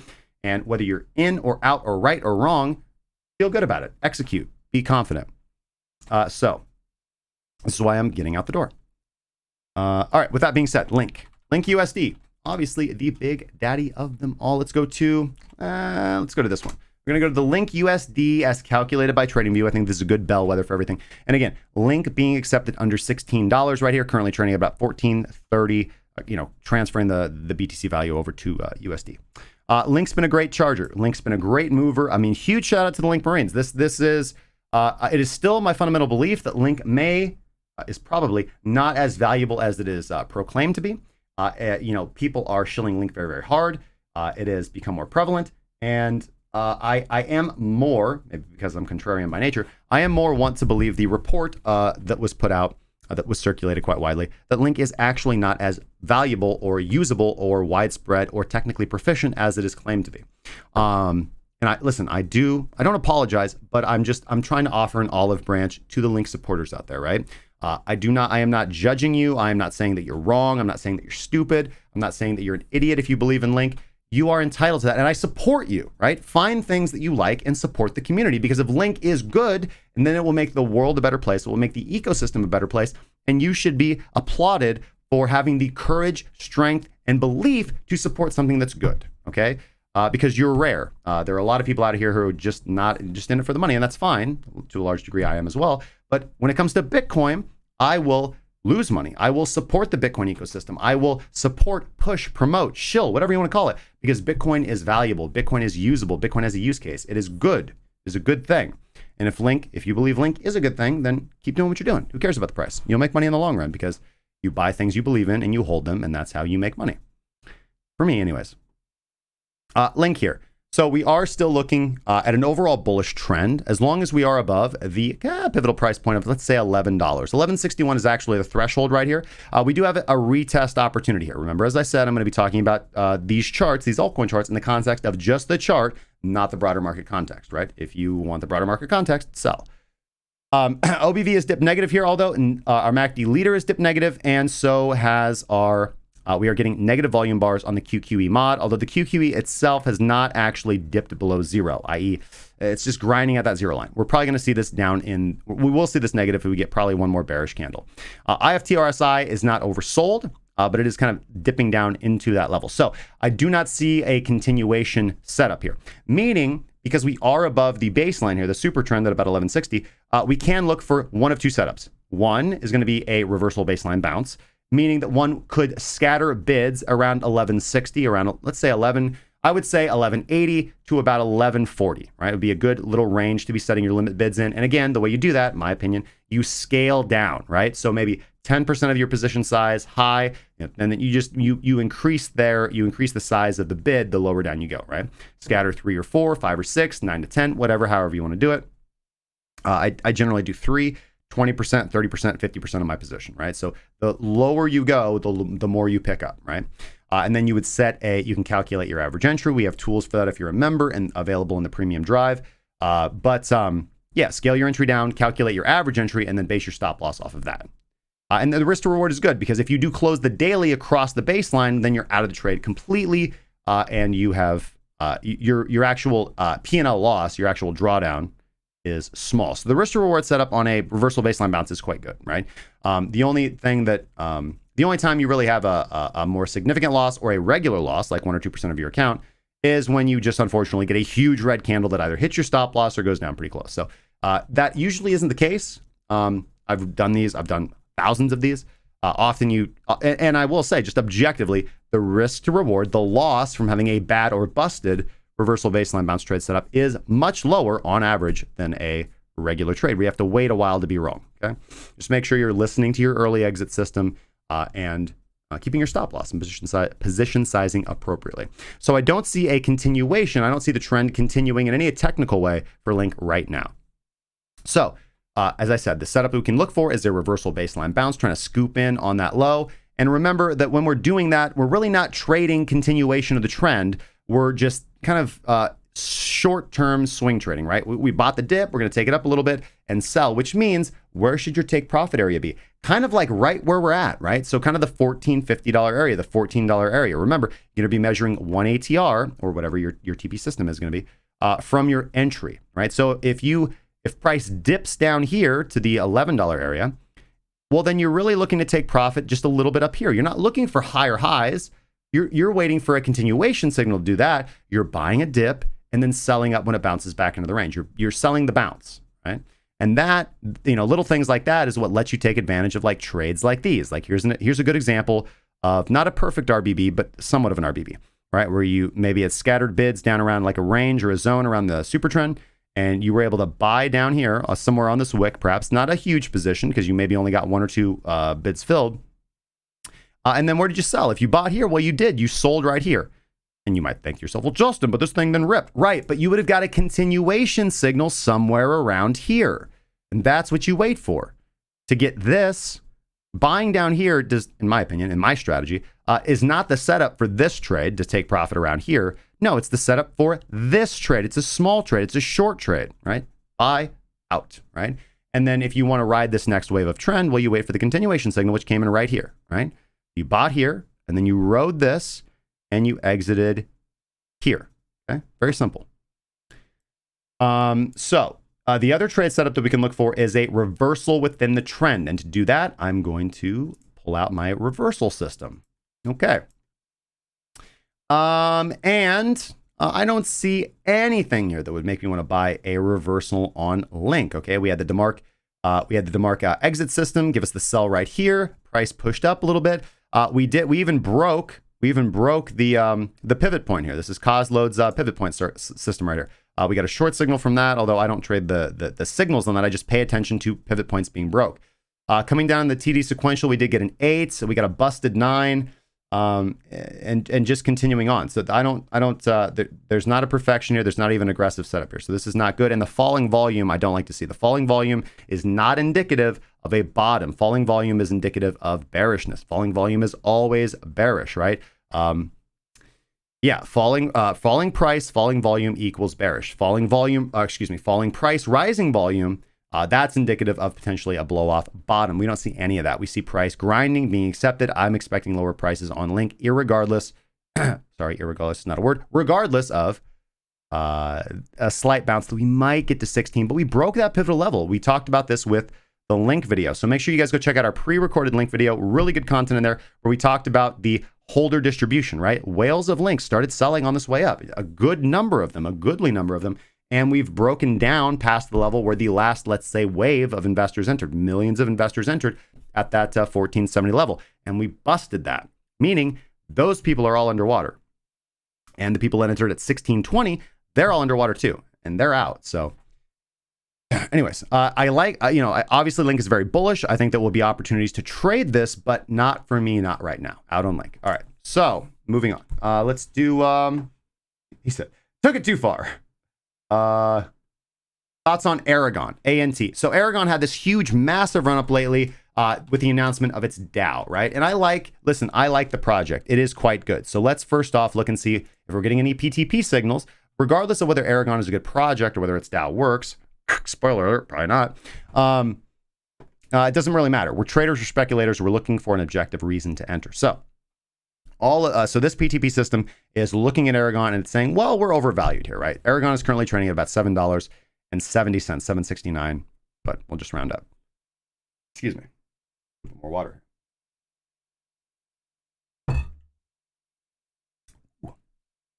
Let's see. Unable to form a higher high here on Aragon. So we do have a little bit of a swing failure pattern potential setup right here. We formed a high, we formed a low right down here around 454. And what have we done? We formed a lower high.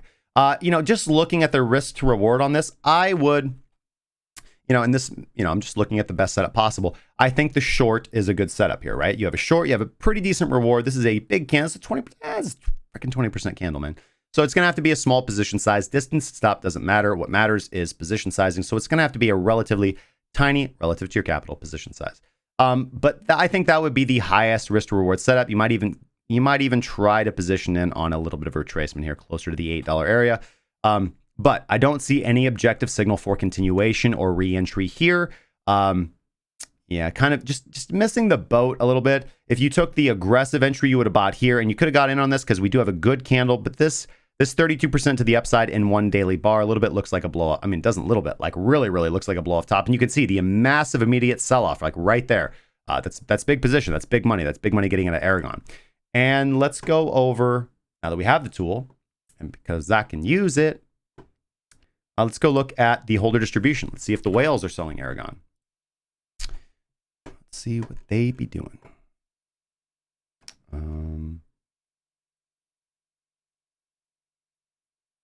I don't know if we're loading. Here we go. Okay.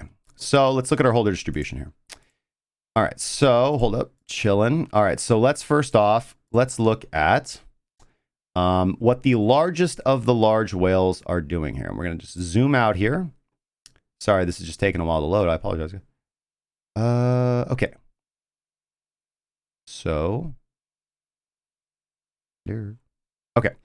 So we have, I didn't know there was, okay, so 6. Yeah, 6, here we go. So there was 6 whales. And that's actually increased, right? So we do have 9. So I don't see the largest of the largest selling, but keep in mind this is 1 million to 10 million coins. So what is the so we see 39. Let's go to just a second here. I figured out that website too, by the way. I was talking about the this website and I couldn't remember which one it was. It is livecoinwatch.com, where you can adjust your headers here for liquidity, pressure, depth. Very cool. The filters, right? It's a really cool website. So you can adjust, you can manage your filters right here. For example, we want to see, let's say we want to see the bids, right? So we're going to just put that right there. Sorry, so this is actually managing the filters. What I want to do is customize. Customize is what I want to do. So we're going to take off 24-hour volume. We can do that. Let's say we don't care about that. We don't care about market capitalization, but actually we do. We want to see bids, asks, liquidity and pressure, depth at 2%. We don't care about 1 hour change. We don't care about 24-hour change. We don't care about the 7-day chart. We want to see the total cap maybe. We want to see the volume divided by market cap, which is a great filter. Now we've got all that information here, right? So we can really see quickly, like, all right, well, how are the bids doing? Have the bids beefed up? Have the asks spit up? And you can sit here and watch this. So really cool website, really cool filtration abilities. And yeah, I like it. I do like it. So we're going to be looking at Aragon. So ANT. So let's check this out. And of course, CoinGecko is still my number one kind of the go-to. So CoinGecko, Aragon. So we do have a circulating supply of 33 million, total supply of 33 million. Okay, so pretty much maxed out. We've got the cap out there. So we have 33 million coins in existence.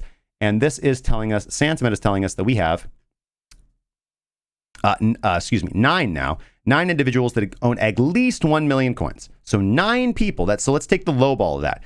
Of 33 million, there is 9 million certainly that are held by just 9 people, right? Now let's assume that they're larger than that. So this is where, again, I don't have the time to do it right now, but you can go into the ETH Explorer, Etherscan, and you can go find those 9 wallets, right? And you can figure out what they are. Are they exchange wallets? Are they tokens that are locked up? Are they development funds? What are they? So if those are, say, locked up, and you can find the smart contract that verifies they're locked up, by the way, this is a good, I know this is a segue, but I want to do it now. I was talking about rug pools earlier, right? So this is where rug pools are where you get incentivized to buy a new coin on Uniswap, for example. And, you exchange your Ethereum for the coin, and then the liquidity provider pulls all that Ethereum out, right? There's no liquidity, and you have no ability to to convert your coin. There's no liquidity for you to get out of your coin back into Ethereum because there's no liquidity for the coin. So the way to avoid this is to make sure, come on guys. The way to avoid this is to kind of verify, maybe it's this one of these. Unicrypt.com. Shoot. It is, not this one. Get out of here. There we go. Unicrypt.network. Get out. Come on. I just downloaded a virus to my computer. Is with Unicrypt. Unicrypt, you can verify whether or not, and you can do this on the blockchain, but it's easier with Unicrypt. You can verify whether or not the liquidity pool on Uniswap has been locked up, right? I would not buy anything on Uniswap in which the liquidity pool available for the coin is not locked up. And that is a huge red flag. If you're buying things on Uniswap and the liquidity isn't locked up, that means that you can get the rug pulled out from you at any moment. It doesn't necessarily mean that you can't make money, but it certainly means that you are gambling. And it certainly means that the let's say tokenomics or the market for the coin is not was not well thought out by the developers, because a good project, something that's going to have legs, is going to have the liquidity locked up, because they want a sustained liquidity pool for people to continue buying and selling their token. So be aware of that. Be aware of that. Unicrypt.network is how you can verify whether or not there is whether the liquidity for a particular token is locked up. Okay. So, and as I said, reviewing this sentiment, you kind of want to look in and see, well, are the whales distributing, right? And in this, we don't really see clear evidence or signs of that, right? So again, Aragon here, just based on what I'm seeing, so 1 million to 10 million, that number has actually increased, not a lot, but it isn't decreasing. And we do actually see here that the second of the largest whales, 100,000 to 1 million coins, so nothing to sneeze at, they are not distributing in any significant fashion here, right? That number is very, very stable here. And also, like the second largest, that number actually seems to be, let's see, dipping down actually here over the last few days. Doesn't surprise me. We did hit a nice high. Again, somebody was clearly selling. So it seems it was them. It seems it was these guys. It seems the 10,000 to 100,000 coins. Again, a large amount of money. But the biggest the biggest holders here do not seem to be distributing. Now, again, don't take this with a grain of salt, because you do need to look into, if you are using this as a serious data point, you need to look into the Ether Explorer and see, well, what exactly are these addresses, right? Are they, again, liquidity pools? Are they staking pools? Are they exchange wallets? And if they are, well, then you can kind of ignore those. You want to see the individuals that hold this coin. Like, what are the big individuals that hold large amounts of coin? What are they doing? What's the pattern here? And so we do see a pretty big sell-off from 10,000 to 100,000 coin holders here, and 1,000 to 10,000. Okay, so again, if you look in, so my initial analysis on this is not going to take what these addresses are into account. It seems to me that the largest of the large whales are holding, and it seems like those who had some pretty big money are getting out, right? So again, you can take that a few ways. Well, the speculators are getting out, which means we are probably going to dip more here, right? And the whales just don't care. They think that we're going to dip and just keep going up. So cool. They're probably right. So it depends on your time frame preference, right? The time frame preference is, if you're willing to hold Aragon for a long time, you don't care about a little bit of drawdown, you're probably all right. But if you think, if you're trying to get something that pretty much just goes up from here, maybe not the best time to enter. Keep that in mind. All right, so I would say Aragon, to me, I think that in the short term, price is likely to go down. I do see some support at $4.37. Maybe we'll get a double bottom or something out of there. I don't see signs of immediate continuation right now. This does look, in the short term, fairly bearish to me. However, in the long term, I would say that based on the fact that the largest of the large whales are holding, again, assuming that they're not, that we can't omit that data, based on who those addresses are, it does seem that the whales are still believing in Aragon, which means the price is likely in the long term to go up. All right, we looked at Ethereum, we looked at Link, we looked at Aragon. We're getting close to the exit here, but we'll keep it going. Algorand, one of my favorite coins, one of my favorite projects. Well, let's think about Algorand. What are we doing? Again, we'll do the same thing. Algo USD calculated by Binance, because I want to look at the valuations, right? This gets rid of the noise. Should I buy an Ethereum? Should I buy in Bitcoin? What do I do? And transfer. Hey, Algorand, listen, I'm not here to shill nothing. Good project, good team, good marketing, smart people, all right? Love Algorand. I have Algorand. I hesitate to say I have invested in Algorand, because again, when you guys know, when I say invested, that means I plan to hold something forever, give it to my kids. I am positionally trading Algorand, meaning I actively accumulate Algorand at low prices. I do not think that Algorand is necessarily in an accumulation zone right now. However, having said that, it's possible that I'm wrong. Like, we don't see these massive ebbs and flows from Algorand. I do think that Algorand is undervalued in the context of the broader market. I see Algorand above $1. I see Algorand above $3. I like Algorand, right? So Algorand is something for the long term that I like and I'm holding. The team is smart. they're good. Having said that, certainly within the context of the current cycle of Algorand or our current level of price discovery, we're a little overvalued.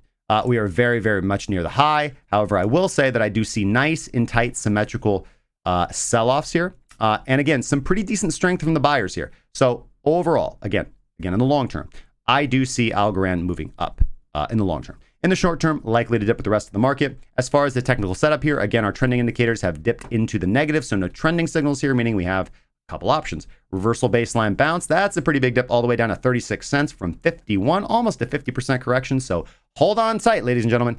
But as far as a reversal within the trend, I also don't see nothing. ISISpot. Still, ISISpot was overbought and then is now nowhere near oversold territory. Our Laguerre market top is just now coming out of the A danger zone. And when it does that, that is actually a sell side signal. TD sequential called for a sell at the exact top. And we just broke pivot points to the downside. This is Algorand USD, not a chart to buy right now. Could be wrong, not a buy. Not a buy. I'm out. Again, 40% correction, good time to buy. Looking like this, not so much. All right. Long on Midwest's hair. Yeah, me too, man. Oh, he's up. What do we say? He's upped his game. All right.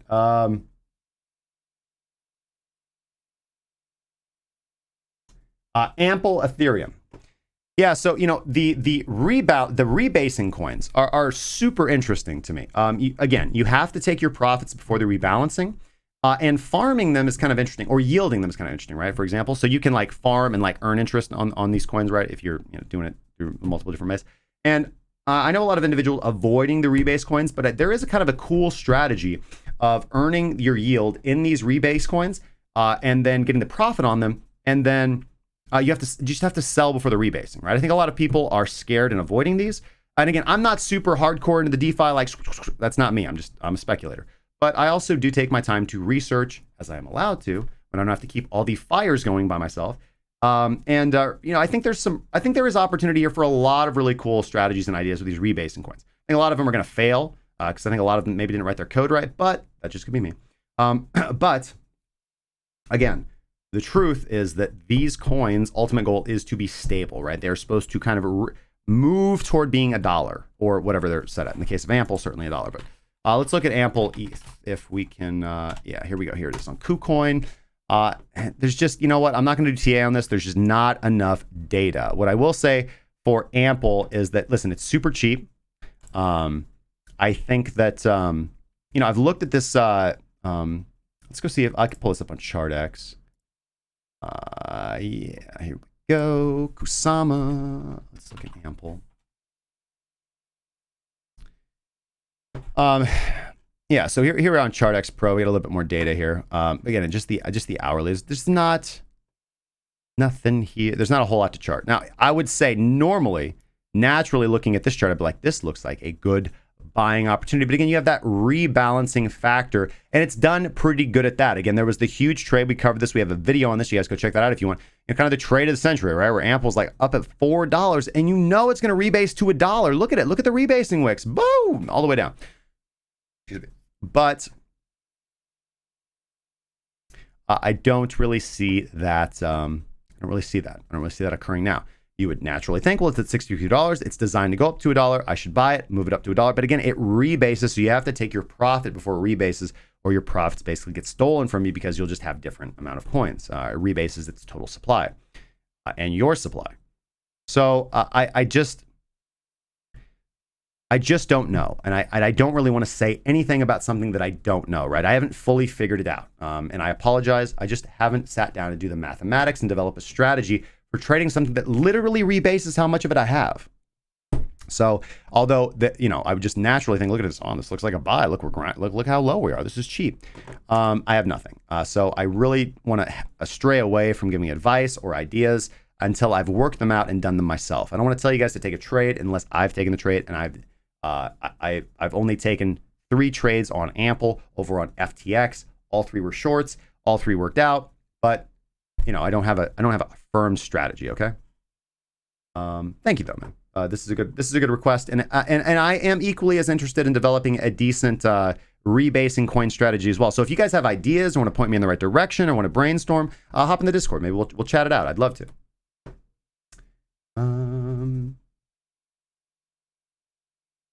When Crown gets shotgun requests, he has started replying with just same as the other one.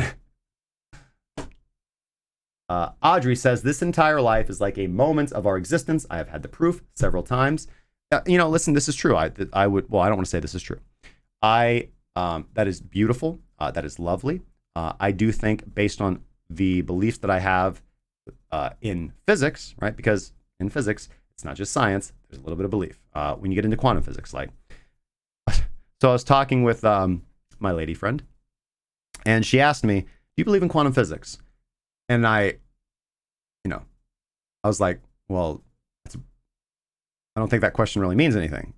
She's like, well, what do you mean? I'm like, well, that's like, you can't, when you ask, like, do I believe in quantum physics? It's not like asking, do I believe in like evolution, right? Or like thermodynamics, right? Like those things are well established, well proven, and it's like this, like if this, then that. Quantum physics is like, well, it's not just quantum physics. That is a huge branch that just about everybody disagrees on, right? Like, are you asking, do I believe in quantum entanglement? Are you asking, do I believe in the multiple worlds theory? Do I believe in string theory? Do I believe in this model of quantum? So there's very much there's different ways of modeling that. So it's not just like, do you believe in quantum mechanics? It's like, what version of quantum mechanics do you believe in? Well, I don't know yet. Well, I subscribe more to the what makes more sense to me and what I lean toward, and I guess what I believe in is the multiple worlds theory. I think string theory is nonsense from everything that I've done, and I'm not a physicist, right? So I just have to go off what I believe, right? So, but what the heck were we talking about? Oh yeah, so based on that multiple worlds theory, that would seem to make some sort of sense because there's an element of the multiple worlds theory that implies infinity, right? But also like the finitude of the individual universe, right? Yeah, like yes, every decision branches off like an infinite amount of universes. So to a degree, like you kind of are infinite, but also at the same time, there is a point at which your existence ends objectively. And I think that therefore that your branches kind of end as well. So maybe there are just a ton of versions of you out there, but only for a set amount of time, if time is even is a thing. So I don't know. I still respect that opinion. It is a beautiful sentiment. And all I can say is I hope so. Like nothing more. There is nothing more that I would like than to get to the end and like wake back up and be like, oh, I was wrong. I don't think that's going to happen, unfortunately, though. But again, I don't know. So I'm very humble in my knowledge. But again, look at the strategy that I have in trading, right? The knowledge, like my belief, firm conviction that when you die, you die. That makes me more effective in this life, right? It makes me happier. It makes me act. It makes me do things because I don't think I have another chance, man. I don't believe in something else. So this is all I got. So that I use as motivation, as energy, as fuel to get things done, to act with conviction. An action, a decision right now is better, right or wrong, than no action. So remember that. Write it on your wall, right? Making a choice in this moment, like acting quickly, right, is better than hemming and hawing because you usually don't take any action. Blue Box says, Justin, will I be running a new trading system next month? I love the fact that you introduce new indicators to us this way so that we can see them working in a system. That is the current plan. We've got a lot going on, and it takes time to kind of sit down and develop these, although I can just pull one off the wall. So for the month, since we're so close to the end of August, what I will likely do is just go ahead and run this one because it's pretty popular for September. Because again, guys, I'm going to be moving. We're doing a lot of additions to the Online Trading Academy. We are onboarding a lot of new members. We have a lot going on. So I think that showcasing and going through the time and explaining it of a new trading system on the stream that might get shelved. And so yeah, I don't have a firm decision on that, but that's the current plan right now. It's on the agenda for us to come up with a decision on. So I've got 1 weekend until I have to make that decision. So I'll make it on Monday. Like, oh, Justin, you just told us to like take action and act with conviction. And you're like, I don't really know. I'm hemming and hawing on it. Hey, life's not perfect, guys. Alex just bought another Litecoin. Congratulations to you, my friend. AJI says, can we look at love? And that is, it's 2:02. Hey, I'm sorry, guys. I got to go. I am actually late for a meeting. I have 2 o'clock. I apologize. I wish I could keep it going. And we will look at a lot of those. See if we can get those in tomorrow. Hop in the Discord. And I think hop in the Discord, and I think that a lot of the guys in there would be happy to throw up some chart requests for you guys if you want. So let's go to this scene and get it all in. Thank you guys so much for joining me for another episode of Breaking Bitcoin. You guys are the best crowd out there. This is the best place to be on YouTube, for me anyways. Love you guys. If you guys have any questions, comments, concerns, sarcastic remarks, or death threats, drop them in the comment section down below. I'll do my best to respond. The team will do their best to respond as succinctly as they can. If you want to keep those chart requests going, again, hop into the Discord. We'll do our best to pop them up. Okay, we'll be back tomorrow at 12 p.m. Central Standard Time for another exciting episode of Breaking Bitcoin to kind of move into the weekend. As I said, overall market sentiment, you can rewind. I'm bearish. I'm hedged up. Stay safe, guys. With that being said, individual coins will do what individual coins do. So make sure that you are making a good, holistic, comprehensive decision with your trading and investment. And I think the best way to do that is to have a good system. If you do not have one, I highly recommend you join us in the group and begin developing your own system as well. Premium.cracking.cryptocurrency.com if you're interested in the services that we offer, which include not only our mentoring, one-on-one and community, our premium signal service, our indicator suite, and access to our online trading academy, which teaches you concepts such as pathways to profit or risk management or psychological discipline. All questions on that can be answered. If you have any questions, email support@crackingcryptocurrency.com. There will be links. Sorry, guys, I'm just playing, really. There will be links to affiliates, giveaways, deals, things that we support, things that we put our blessing on down in the comment section. First comment, it will be pinned. We can't put them in the description, otherwise we get shadow banned. That's just the way it is. And join us in the Discord, discord.crackingcryptocurrency.com. All right, love you guys. I will be back tomorrow. And trade safely, guys. For real, it's getting sharky out there. There's sharks in the water. Cheers, guys.